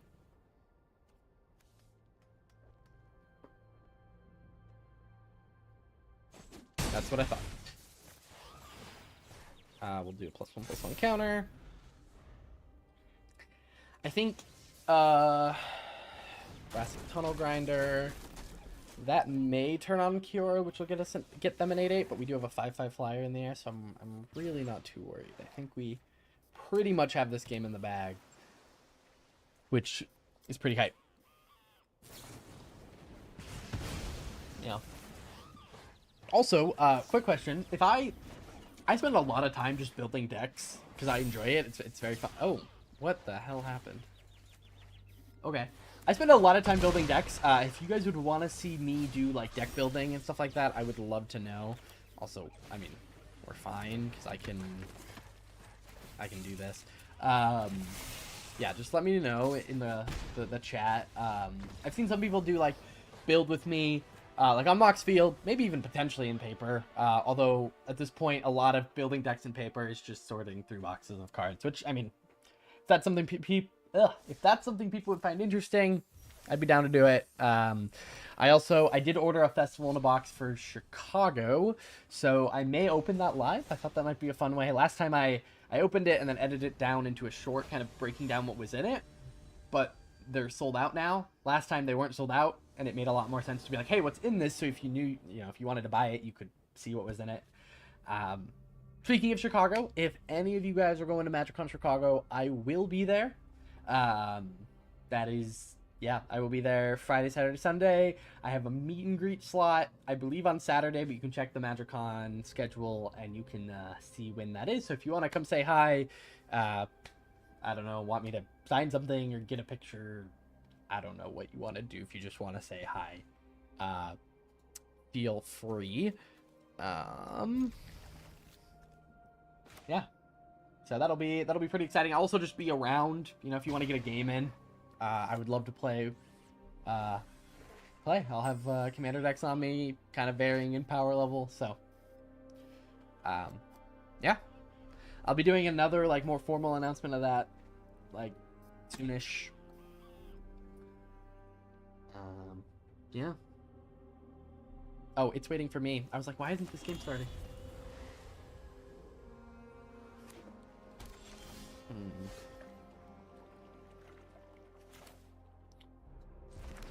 Let's do this guy. We've yet to have him out.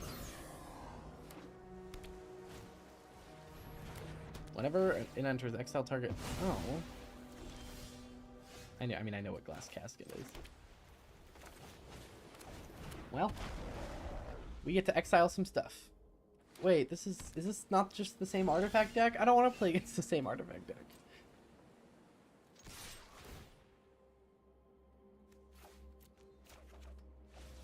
Hey.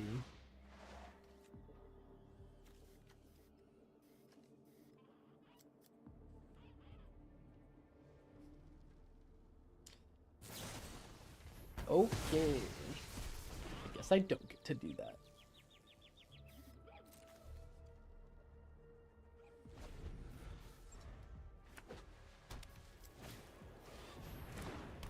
Ah, that's funny. You think that's gonna stick. If you're gonna blow up all my stuff, I'm gonna make sure you don't get to keep any of yours. Gotta do a quick posture check.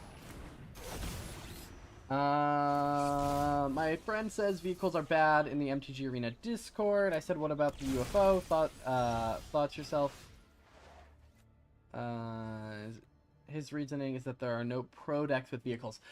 I think vehicles generally are bad, but I think they're generally probably overhated because they are, and I kind of talked about this a little bit earlier, they're a feel bad mechanic, as in you see this as a 4/2 for 3 with trample and haste that you can like discard cards to cast for free, but then you're like, oh, but it's not always a creature. So I think they generally feel bad, and unless you, the other issue they have is that they're kind of like equipment decks where you need vehicles, but then you also need creatures to crew them. And so if you pull all of your vehicles and not any of your creatures, it feels bad. And if you pull all your creatures and none of your vehicles, your deck might not be doing anything.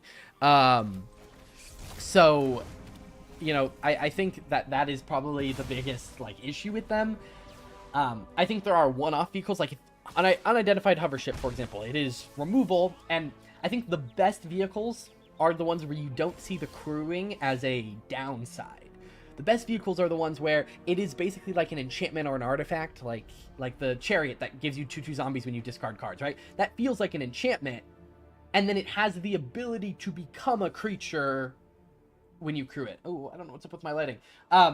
And it has the ability to become a creature as an upside. And I think it depends on how you're thinking about it. I think it depends on the card. If it's a vehicle that the only purpose of it is to attack, either because it's only just a big power toughness, or it is, you know, has an attacks trigger, I think that's where it feels like a bad, and I say bad, like a feels bad mechanic, even if it's not bad. So I think the big thing is that the best feeling vehicles and the vehicles that I think have the best chance in pro play are ones where you are happy at the floor of the card. Because when you look at pro play, a lot of it is about consistency. You know, if I draw this card, what is the worst it's going to be and what's the best? If the worst it's going to be is completely unplayable and do nothing... Okay, I really don't know why my lighting is doing this. If the worst it's going to be is a do nothing spell, that's kind of bad. But if we can get it to be at worst a removal spell, and at best a removal spell that also hits your opponent, that's where it starts to become good. Yeah. I feel like they're great with survival creatures. Yeah, there are some really cool things you can do. Okay, I keep looking away, and then my board is gone. So I am just going to keep getting rid of their stuff. But yeah, I think it's a lot of based around perception, and again, I think if you are not... I don't know where my brain's going with this. I ran out of coffee.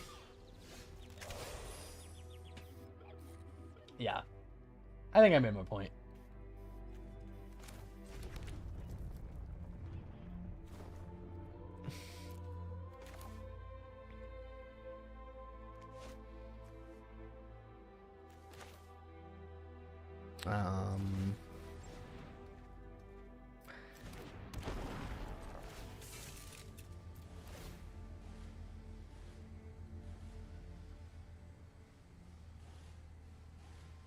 Yeah, I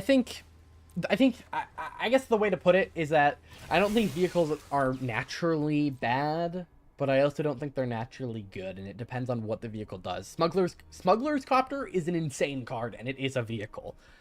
It's kind of interesting because I have this series where I talk about like broken mechanics, and it's interesting because one of the mechanics I chose to do was Cipher, which lets you like exile a card underneath a creature, and when that creature hits an opponent, you get to cast a copy of the card. And the mechanic is broken, but it appears on pretty much no good cards because it's so broken.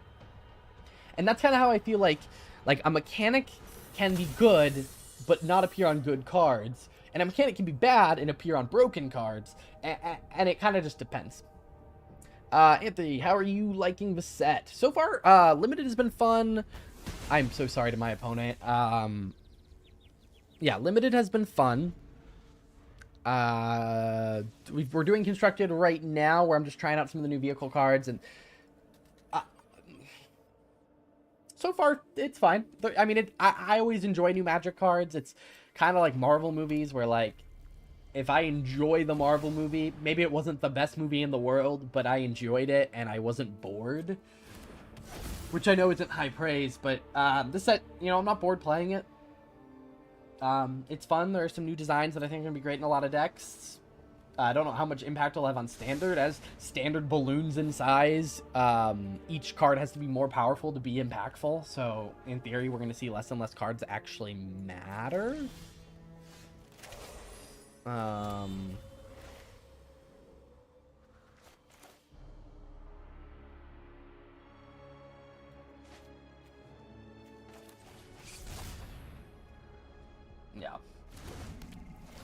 I think I have enough hover ships.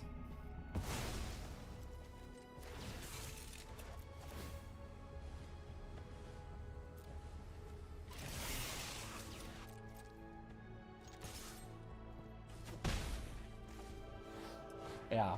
How are you guys feeling about the set? I know most people don't have their hands on it, but I've been enjoying it on Arena. I've enjoyed it in paper.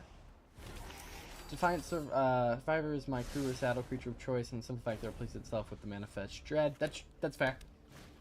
I really like mounts. As much as, you know, we've talked about vehicles, mounts feel like... I look away for half a second.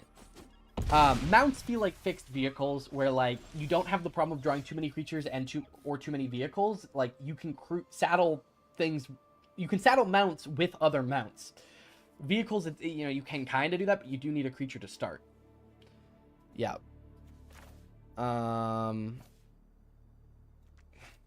Good game, I guess.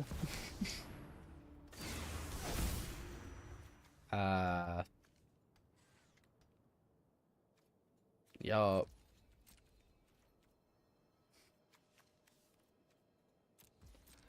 Yeah. My gosh. Yep.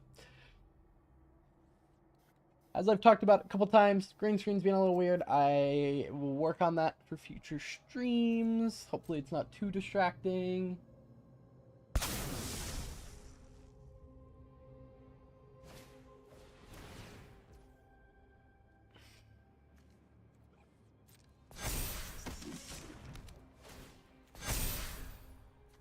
Okay, please just swing at me.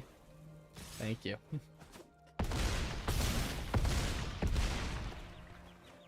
All right.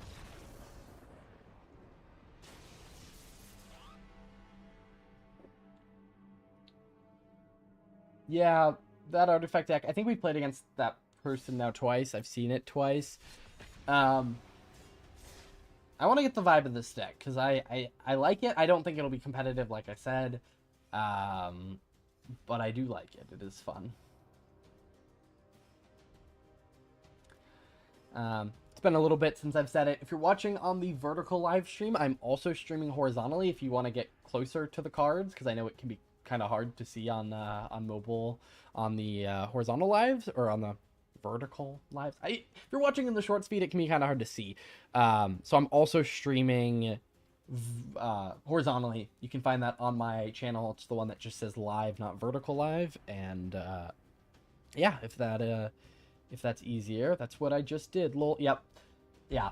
YouTube keeps emailing me and like messaging me on YouTube Studio being like, hey, you know, you can do vertical lives, right? And I was like, you know, I'll try it. A lot of my audience comes from the shorts feed anyway, so like maybe get to see more people. And this has been my most successful stream, kind of by a long shot. So I appreciate all of you for coming out. Oh, the way this appears on my YouTube homepage. I actually went to go see like what it looks like, and it like shows up in people's like recommended and like not with a thumbnail. Weird. If I go to my shorts feed, does it show up? I don't know if I've ever seen a live. Oh, I guess I have. Okay, and if you click live from there, okay, it goes to the short. It goes to the short. That's cool. Okay, yeah, I haven't messed around with short form, or not short form, but it's so weird. They put live streams in the shorts feed, which is like the opposite of shorts. Good stuff, man. Keep it going. Thank you. I appreciate it. Oh my gosh, my favorite thing ever. The turn 2 immediate crew of the Voyager glide car using something that cares about being tapped. Oh. Brings a smile to my face.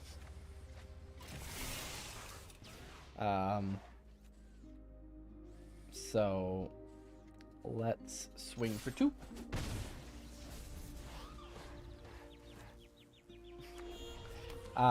Deck lists have been posted in the chat. If you want to see them, you can't click on them through the vertical. This is standard. So yeah, on the early access, we only have access to standard, draft, and sealed. There are 2 different standard queues. So there's a queue for competitive decks, and then there's a queue that are meant to be like current standard decks with maybe a couple Aetherdrift cards thrown in as a way to like test out what the new standard's going to be. And then there's this queue, which is intended to be like decks with a significant number of Aetherdrift cards. That's so rude. What did my poor, whatever his name is, Colodin do to you? But yeah.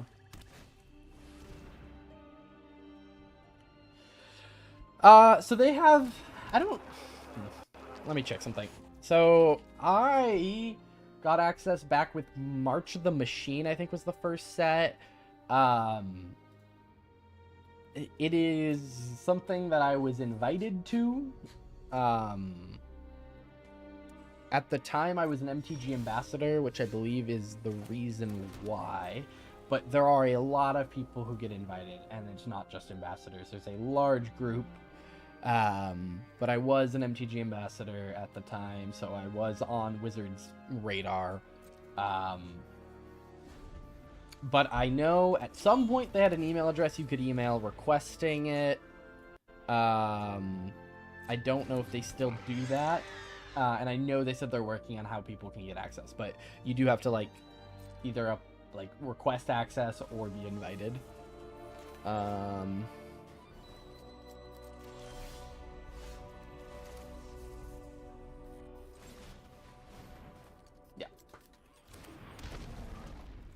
Oh, that was dumb. It's fine. Maybe oh wait, I don't even want a lightning helix. Yeah, whatever.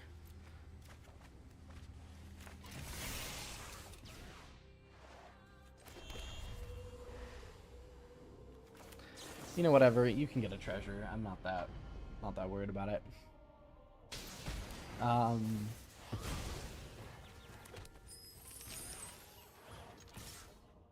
But yeah.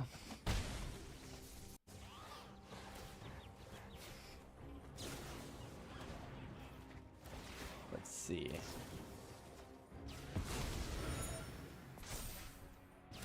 I don't know what else to talk about. I had a list of things I was like, oh, I want to talk about this and this and this, and we kind of went through them. Talked about MagicCon Chicago, future plans, new stuff on the channel, like long form videos are back. A lot more face cam in long form video. Potentially looking at doing long form or more face cam in shorts. We're gonna experiment with that. What just happened? I need to stop looking away. This is becoming problematic. Is they're at 32 life, and I don't love doing this to a 1/1, but you know, it is what it is.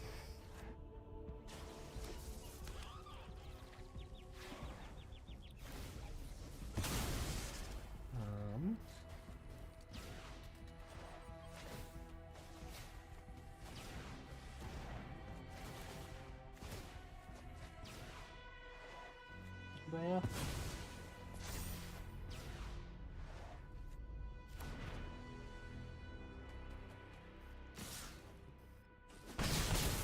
goodness. Somehow I've gotten 19 text notifications since I last looked down.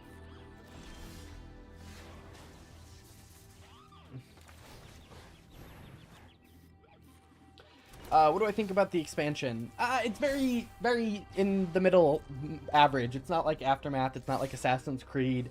It's not bad, but it is not necessarily as good as something like Duskmourn or Bloomborough or really anything from the second half of last year, I guess with the exception of Assassin's Creed. It feels very much like Karlov Manor, where if you like Magic... Not if you like Magic. There are a lot of people who are going to like Magic who are going to hate the set. If you really like playing with new cards, there will be the thrill of playing with new cards. It kind of reminds me of like an average MCU movie.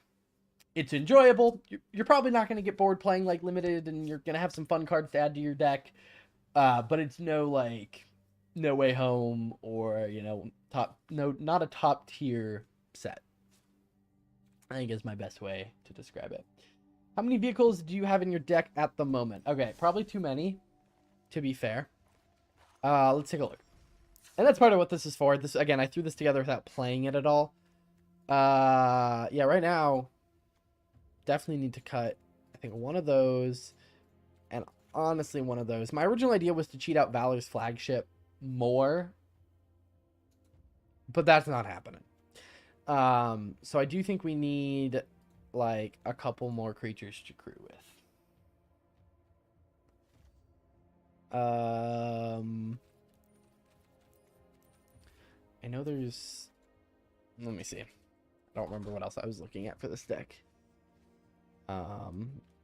It's becomes tapped. I want to see if there are any... Gain 1 life, scry 1... Okay, I do kind of want to try this card, actually. Let's cut... I'm going to go down to 1... I really want to try Chandra. We'll go to 2 and 2. They're just kind of expensive. And then we will...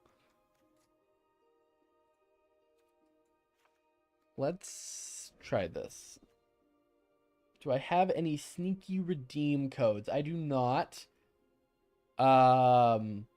I may be doing something for Magic Online later this month, but we'll have to see.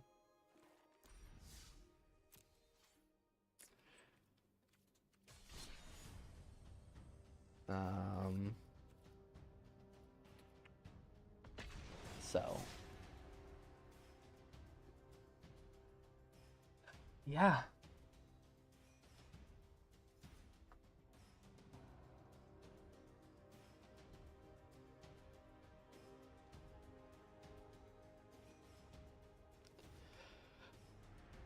Yeah, me too on my main account. I will say, I do not have anywhere near that amount of gems. Like 600,000 gems, 600,000 coins. This is a test account. Thank you to Wizards of the Coast for free access to this account. We only get to use it for the early access event. We do not get to use it any other day of the year.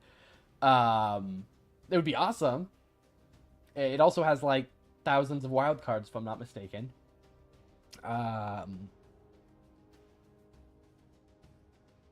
But yeah, we do not get access to that most of the time. Yes, I collect cards IRL a lot more. In fact, I have my cards that I am currently sorting right next to me. I've let them kind of get a little unwieldy in their sorting. Yeah.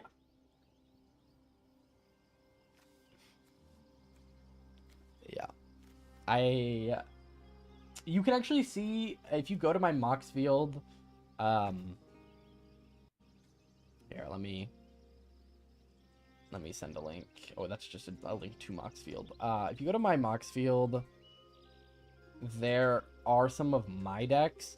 Any of the decks that are like space, like it'll be like a name, bar, and then a commander name, space EDH. Those are going to be like my decks that I have. Not all of them. I have a personal Mox Field account. But those are some of my like common ones. You know what? Sure. Let's try this. So you can kind of take a look at some of them. Again, not all of them are on there. I don't know if I actually put Nashi. You can also find some of my past, like, stuff. And I'm doing a new series called Decks on Deck over on Blue Sky, where I, any deck that I'm working on that I'm just like, again, I sometimes just build decks to build them. If I'm working on one, I'll post them there. They're normally not, like, super play tested, but they're just kind of what I'm working on at the moment, and then I can get some card suggestions from people, and it's kind of a fun thing. What do you like to play IRL? Talking about formats and decks. I mostly play Commander now. I also really like Limited. Like, I'm excited for pre-release on Friday or Saturday, whichever day I end up going. I like Commander a lot. I want to get more into Modern, like, in paper, but it is so expensive. As Modern has gotten more and more dominated by Modern Horizons cards, it's actually been a lot more achievable for me to get into, because I have bought in, I think I've got at least one box of each Modern Horizons set. So like I have a good chunk, and Modern Horizons 3 is I think that's my most open set of any set. It's either that or Lord of the Rings, which are both Modern legal. As for decks, for Commander, really like decks where I can cast big things for way too cheap a mana. Yeah. That is my absolute favorite thing. Okay, this deck needs Artifact Destruction for the stupid synthesizer. Like, I don't...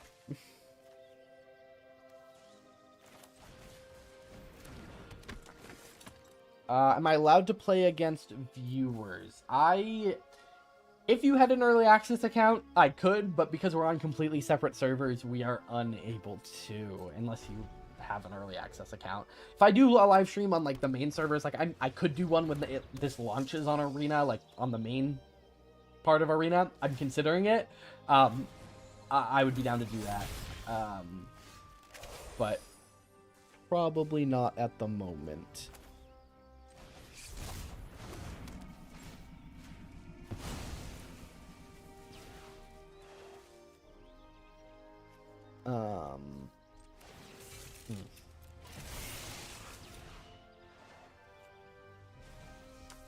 Yeah, that'd be cool. That would be cool.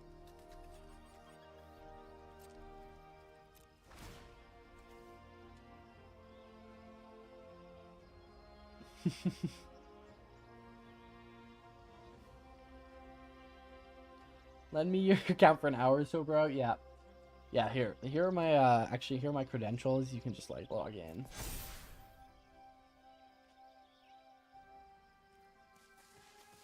I was gonna go flying, but this has reach for some reason. So.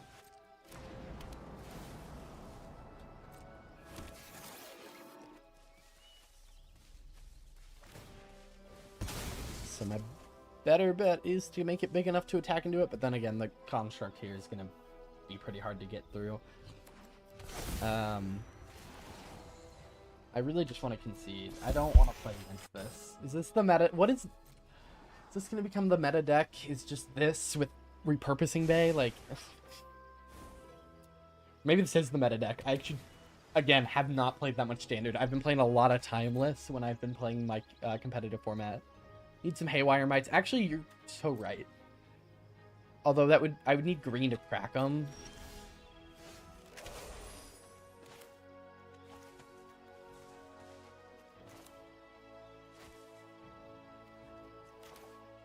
I mean, I guess I'll cycle this.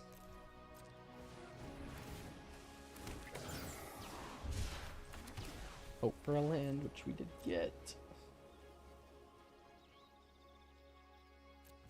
Yeah, Get Lost might be the way to go. I don't know. In my head, last time I played Standard, I played against a bunch of stupid little, like, rabbits, and mice, and very small aggressive creatures. Did not run much into this. Yeah. I don't know. I think I'd rather them have more artifacts. Like, if these were all too bigger, but they had half as many, I would still be happy with that. So, not necessarily against it. I don't know. I kind of wanted to just see how these cards play. I do like the play pattern of the one drop thing. The guide light. What is it called? Oh my god. The one drop that scries and is a vehicle into like something that cares about tapping. That feels really good. I just feel like I need to strengthen the plays that come after that. Sheltered by Ghost is still not bad, especially because in this deck... Okay. Especially because in this deck, like, a lot of the time my creatures aren't attacking. So them, you know, that's hilarious. So a lot of the time, them attacking, like, normally with Sheltered by Ghost, you have to be worried about attacking and then losing a creature in combat, but you don't really have to worry about it. Yeah. Yeah. Could also just look at, I mean, I know Split Up, yeah, Split Up would actually be really good, because I can tap all my creatures to vehicles and stuff. Or to a vehicle and, like, only lose one creature and blow up all untapped. I play kind of all the colors. Competitively, I've been playing Mono Black and Timeless. I'm sorry, I'm one of those people. I grief, and then I resurrected, and then I grief you again, and then I Thoughtseize you, and then you have no hand. I know, terrible person. But yeah. All right, guys. Oh, I'm starting to get a headache. Let's throw in let's try Split Up. I like the idea of Split Up. We're gonna have to be a little bit more interactive. I'm thinking I'm gonna get rid of Chandra. I've never wanted to play her.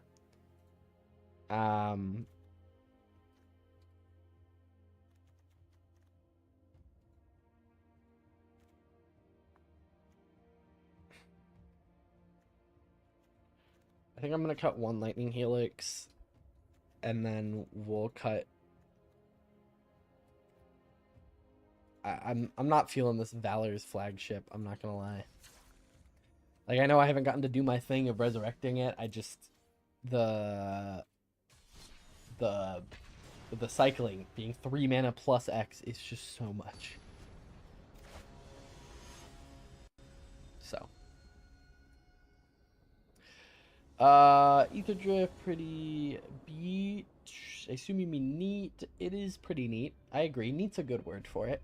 I'm so ready for mice on motorcycles. I hope so. I hope this set is impactful in some way to Standard.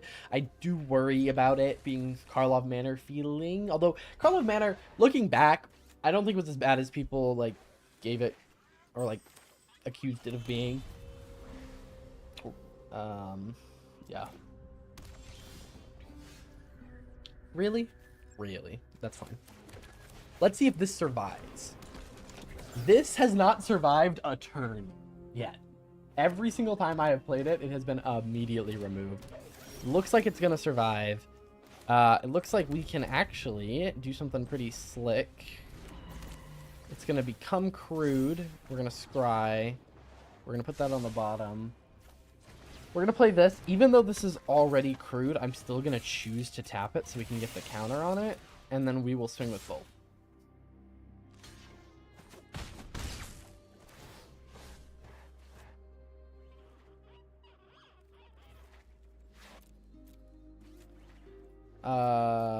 We'll go flying.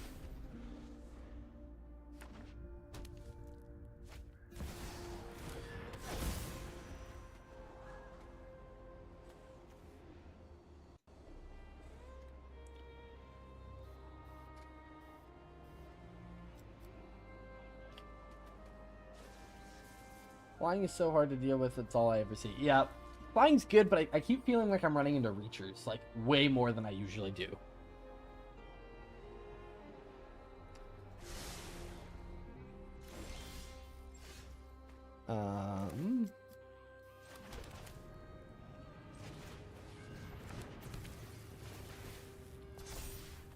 We can then, I guess, just swing. Stupid synthesizer. I don't want it. Let's go Let's go life. Let's go +1/+1. We're either gonna kill them in time or we're not, and we're gonna die to a bunch of constructs. Like, why the green screen? We aren't scared of a messy bedroom.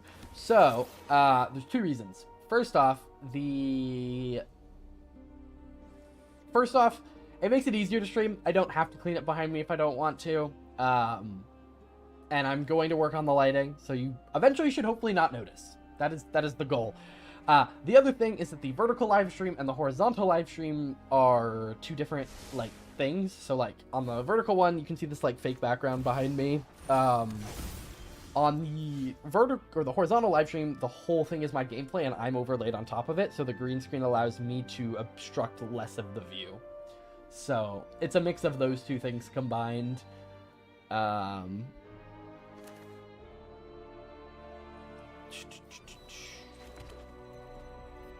Erg.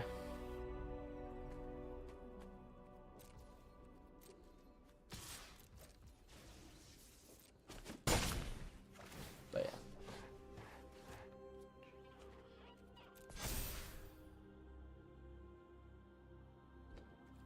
Yeah.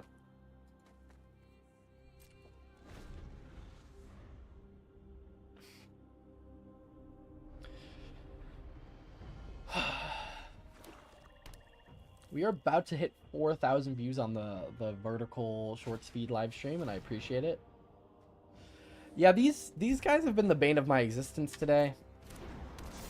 I get it. It's good.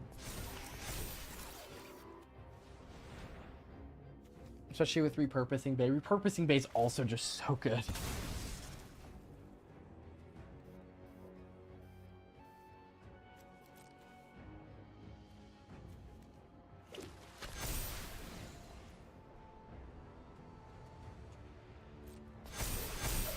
Yeah. Okay, we could. There is hope. They've kind of shot their whole hand on the board. If we get a split up, we got this.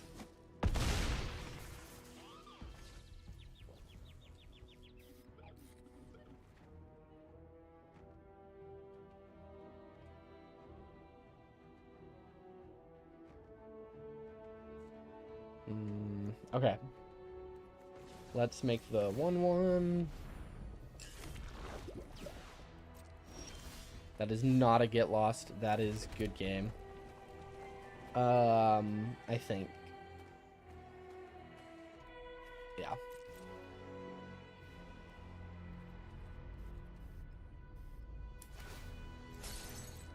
Yeah, that's fine. We needed to get lost. I think that was our only hope. Hey, it was tapped.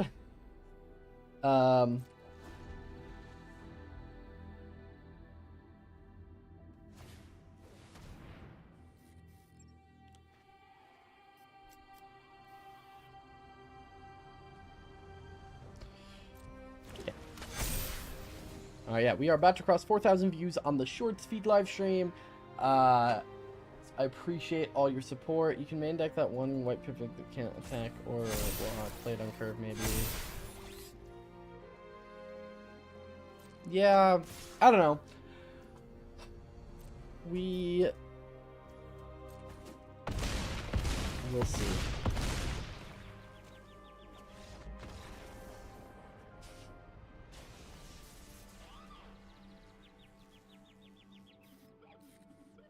Okay.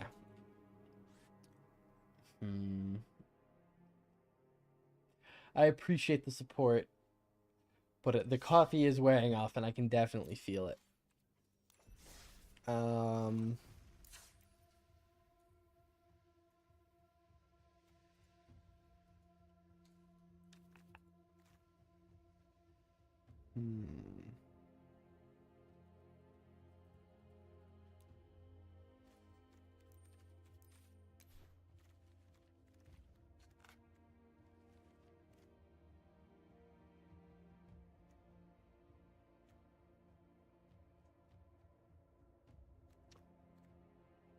Don't hate the...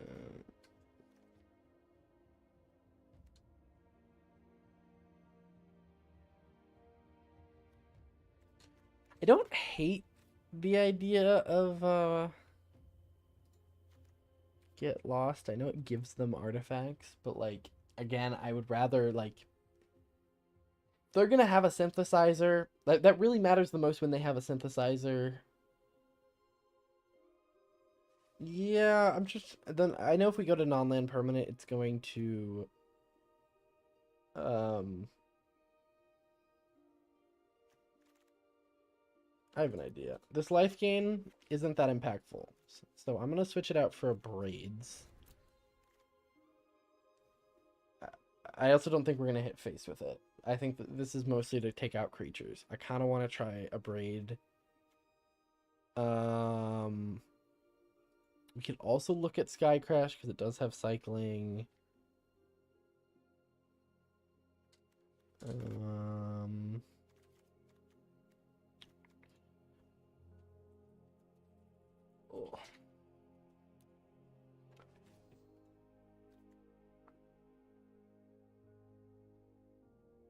We could try Perilous Snare. We can get rid of any non-land permanent. Get up to max speed. We can start putting counters on stuff, I guess. No.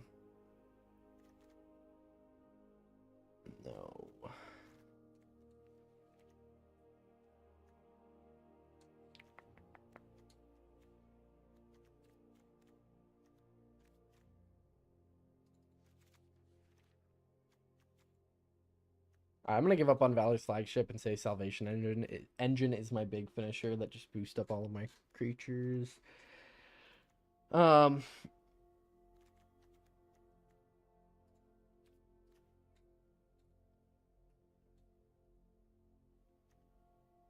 This is okay. Honestly, like, I mean, it's a 4-2 for 3 that I have to also crew later, and I've never wanted to discard a card. I've always rather had a card in my hand.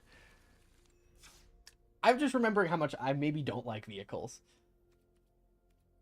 Yeah, let's see how this goes. I kind of want to just play this against something that isn't this artifact deck. Am I playing in ranked or something? Because this artifact deck feels like it should be in, like, the competitive queue.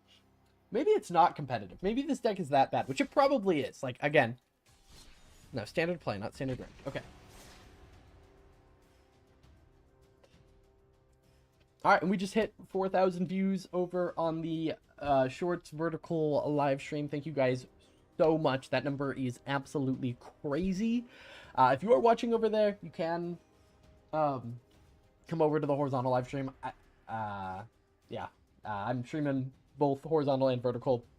Go to my channel, and you'll see both. And one says vertical live, and one just says live. So, in the title. Let's see how this goes. I think the braids, like I'm trying to think, every time that I've had a lightning helix, I would have rather, I think, had an abrade. It also makes it less likely that we don't have the mana for it. It saves some of our white pips so that we can leave some of our options open. I think the issue is that there's only a couple people in the rotation right now that are doing standard. That's why we have this minute-long queue. So, yeah. Yeah, I mean, all decks, if you want them to be good, require some testing. And like fine-tuning, kind of figuring out what you want to do with the deck. My original plan was that we would get like a big artifact into the graveyard and then resurrect it with the 5-drop one. That's actually, the 5-drop artifact's the one that I was like, ooh, I kind of want to see what I can do with this. And I was like, what's a big artifact? Oh, if we're doing vehicles already, we could do like this big vehicle that can also cycle itself to put itself straight in the graveyard. But I think that cycling cost is just too high. If this is Pro Tour, yeah, okay, that's fine. I don't have any of my vehicles, but I have Split Up. And I am considering it. Nah. Okay, a braid, Wanderglyph. Yeah, I like this. We'll get rid of the big guy for now. I'll play this. I don't want that. We'll Wanderglyph.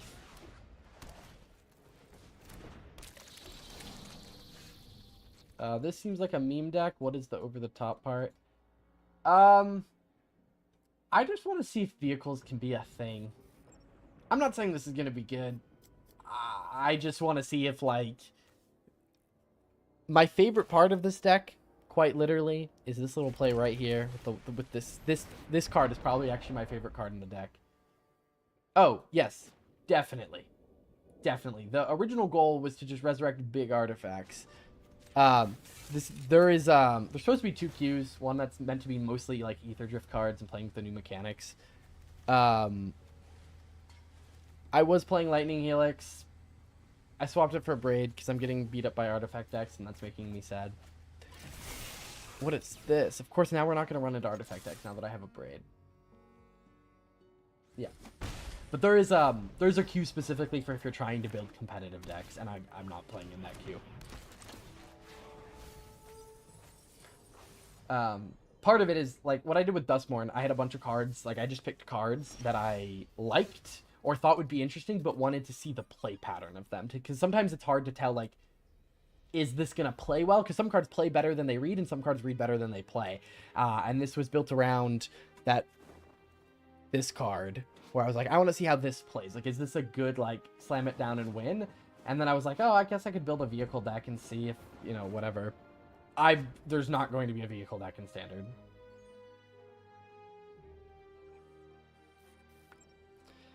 Oh, you're right. I'm blind. A Braid will be hype here. Let's crew this. Yeah. I also built a speed deck. So if that tells you how not trying to win I am. I built a speed deck. And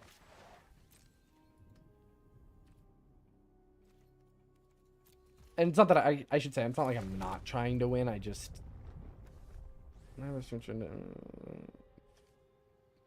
I'm good. Yeah. Yeah. Tyvar.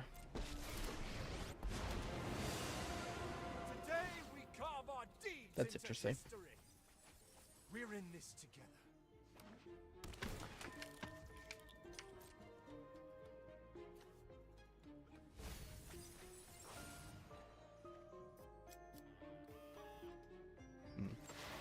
I really don't play Arena with music on very often. Some interesting music.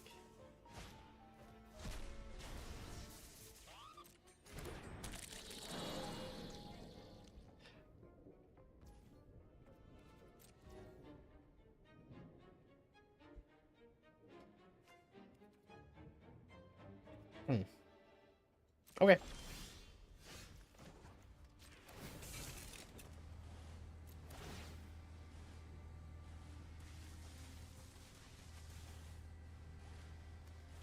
Kind of vibing with my hand right now.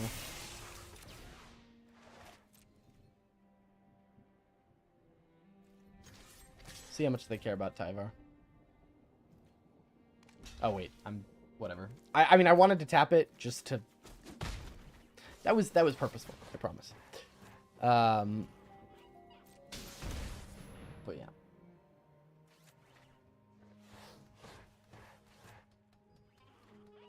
Yeah, yes, I know. I'm aware.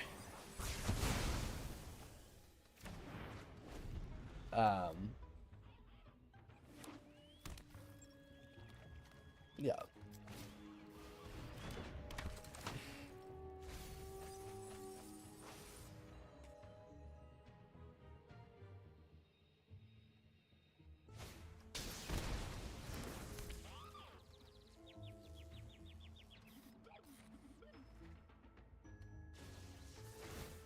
I have no idea why I'm so tired.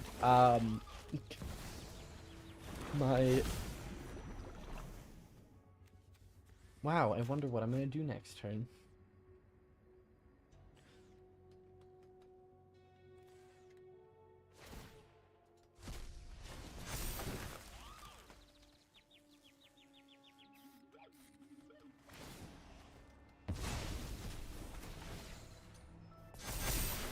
Okay.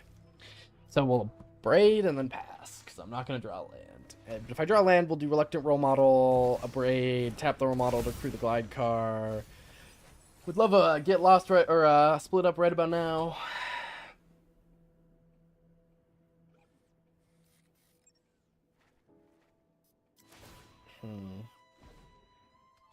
Take my hand.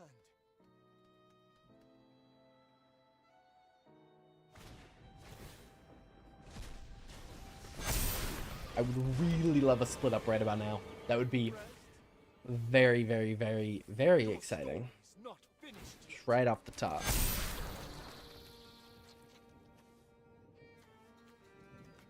Please. Like, please. That would be the most spectacular thing ever.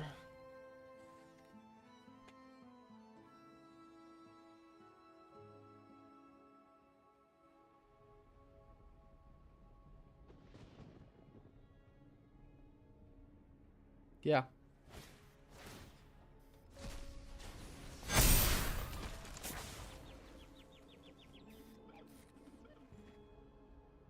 Yeah.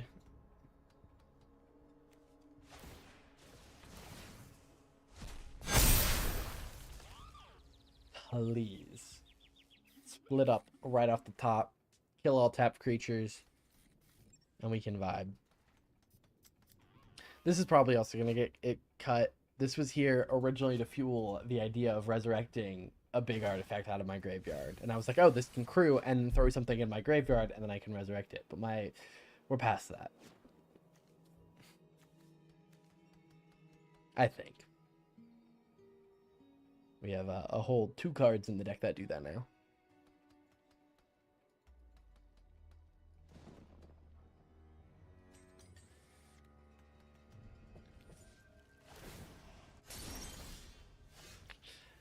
Well, good game.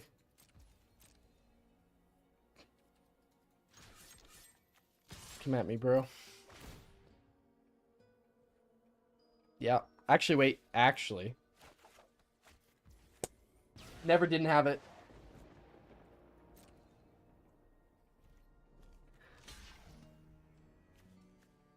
The never didn't have it.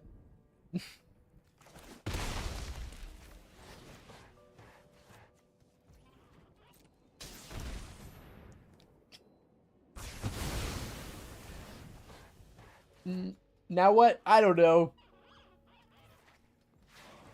Probably. But he has no cards in hand. Or they have no cards in hand. I have no idea who this person is.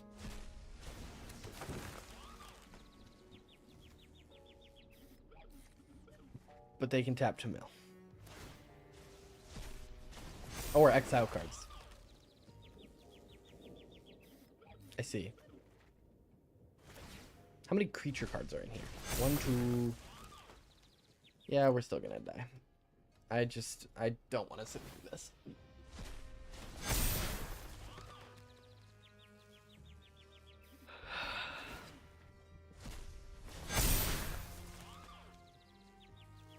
Yeah. What a fun deck.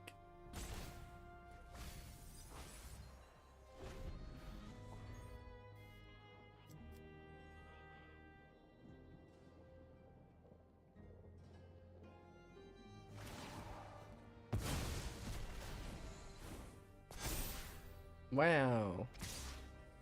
I think I might be dead. Yep. Alright, guys, I have a headache. I am tired. It has been 3 hours. It's been fun. I expect I'll probably do another stream before next early access. Maybe even on launch day, like maybe next week.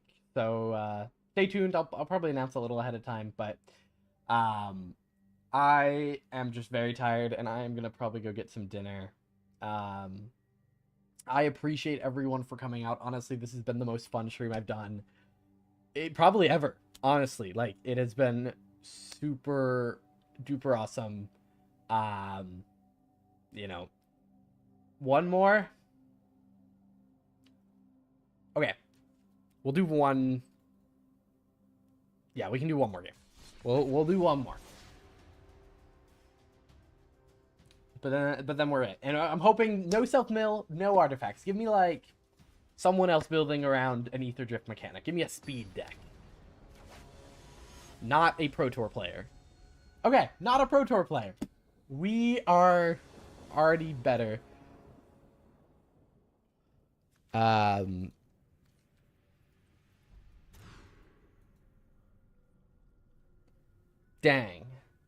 Not loving this hand. Hope you get to use this account in the future. Yeah, I've been invited to every, they do this for every set, except they didn't do one for Foundations because they did one for Pioneer, Masters. Or they didn't, yeah.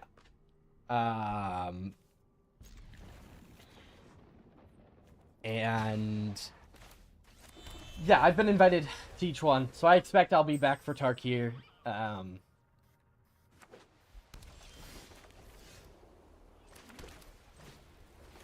Let's hope we can get a vehicle.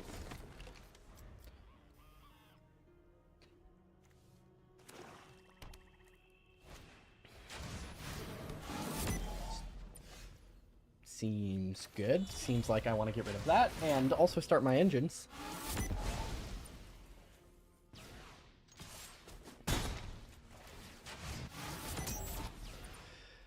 Let's go flying just in case we don't get another vehicle or get a vehicle.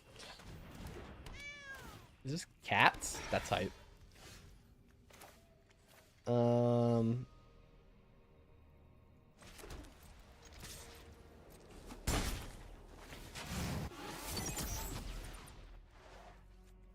Let's go +1/+1. All right. Oh my gosh! Thank you so much, Perception, for the $2 in super chat. I really appreciate it. I hope you guys have enjoyed the stream. It has been really fun. I've really enjoyed talking to all of you. Again, this is literally the best stream I've ever done in terms of like it's been good back and forth, good games, good talking with everyone. Again, really, really great. So I appreciate all of you. Yeah. I expect it'll be before Tarkir, or what is it called? Tarkir Dragonstorm. It'll probably be before then that I'll be streaming again. So if you enjoyed, how about we don't do that? It's just not.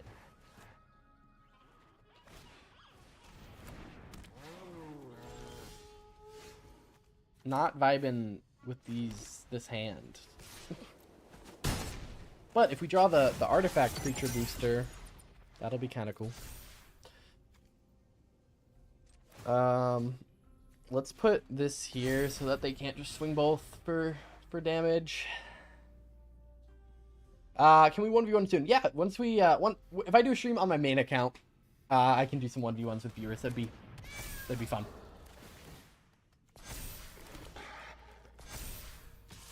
Oh my gosh. Okay. Good thing I put a counter. Let's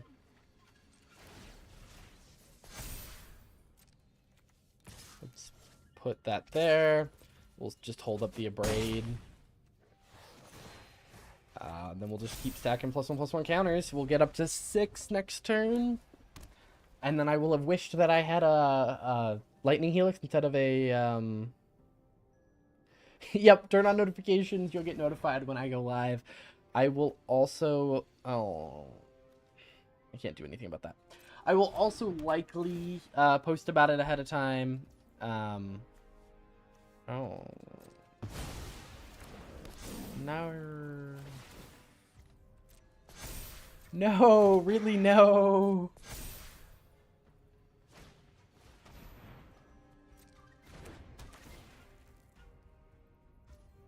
Yeah. Wait, that's... What card was that? I'm sorry. Case of the... Okay. 4/8 W?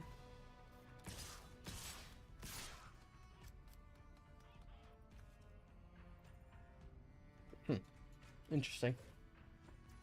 I always forget that the cases are like things.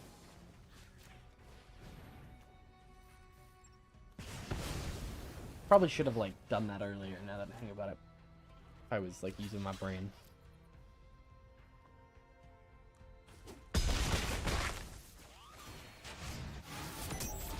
What does this do at max speed? Whenever a non-token creature you control dies, create a 2/2. Okay.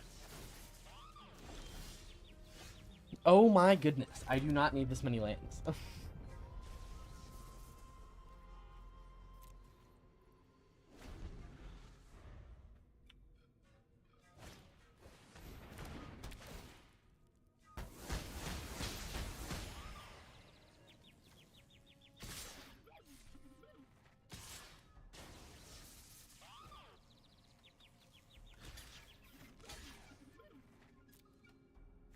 I assume sacrifice.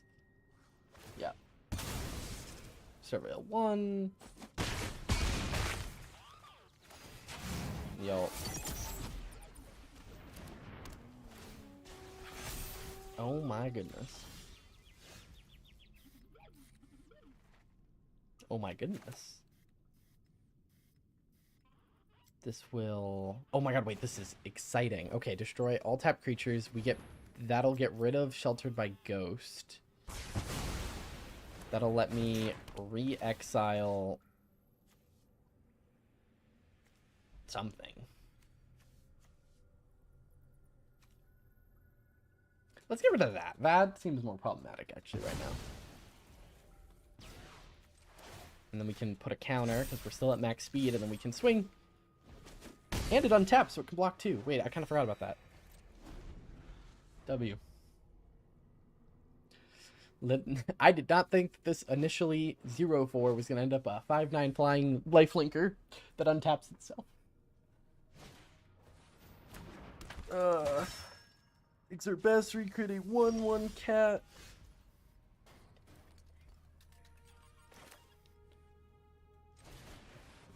I'm actually fine with this. Hi, I have a question. What is your question? He plays Skyrim. Toss the land. Yeah. Yeah, exactly. We'll put a counter on this. Actually, I'm loving this Perilous Snare. I know I threw it in as like a, let's try it, but it's also an artifact. It's removal. I mean, it's a little slow. How can I get werewolf cards? The most recent set that's going to have werewolf cards is going to be Innistrad Remastered that came out. Actually, it's the most recent set, but they're not all legal in Standard. Actually, very few are legal in Standard. So it depends on how you play. But if you're playing Commander, that'll have the... You don't want to spend money. If you play MTG Arena, there is Crimson... Or not Crimson Vow. Midnight Hunt is a set. You can open it digitally. If you have cards currently, you could trade for some cards at like a local game store. You know, you have some options.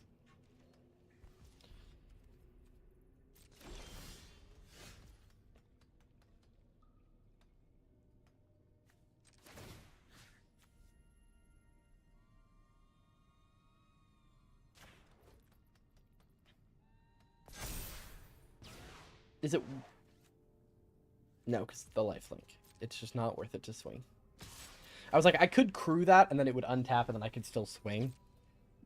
But it would just bounce off the links, gain them for life, and then I would have no blockers, and they could swing there. This just makes them attacking not really worth it.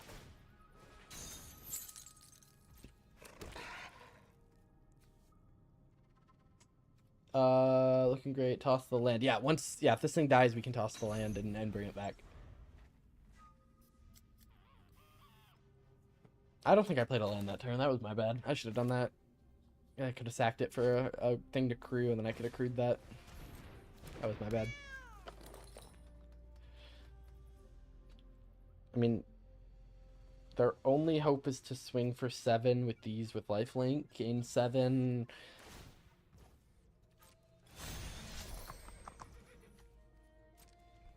And then they'll go down to 1. That... if we pull a Gastral Thrill Roller, I think we win. Because we can play this, Sack it, play the Gastral. Yeah, I think if we pull a Gastral Throw Roller, we win.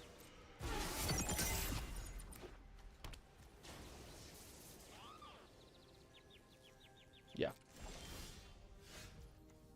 That is not a Gastral Throw Rider. But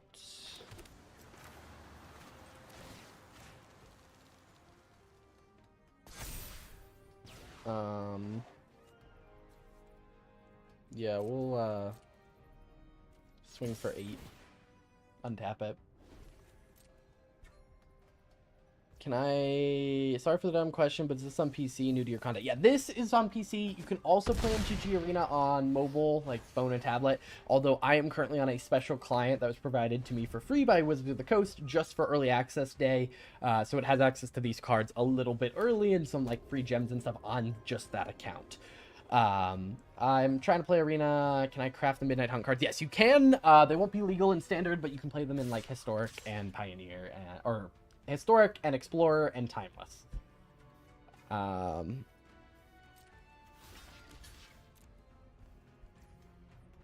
Didn't I kill that? Am I being dumb? Also, I'm at 50 life. Is that like, is this like Master Duel for MTG? I don't know what Master Duel is. Oh, like you, yeah, I think so. It's just, yeah, it's like an Arena digital client. They don't have every card. I don't know if Master Duel does for Yu-Gi-Oh. Oh, this is just GG's.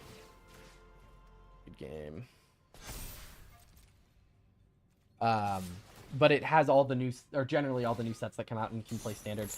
Can I craft Midnight Hunt cards or no? But when I try to craft them, they won't me select the set. If you're selected, like if you're going into the deck builder, and you try and get it through there, if you're selected on Standard or Alchemy where Midnight Hunt isn't legal, it won't show, the cards won't show up. But if you just go to your collection, you can then, you have to click like uncollected, and yeah.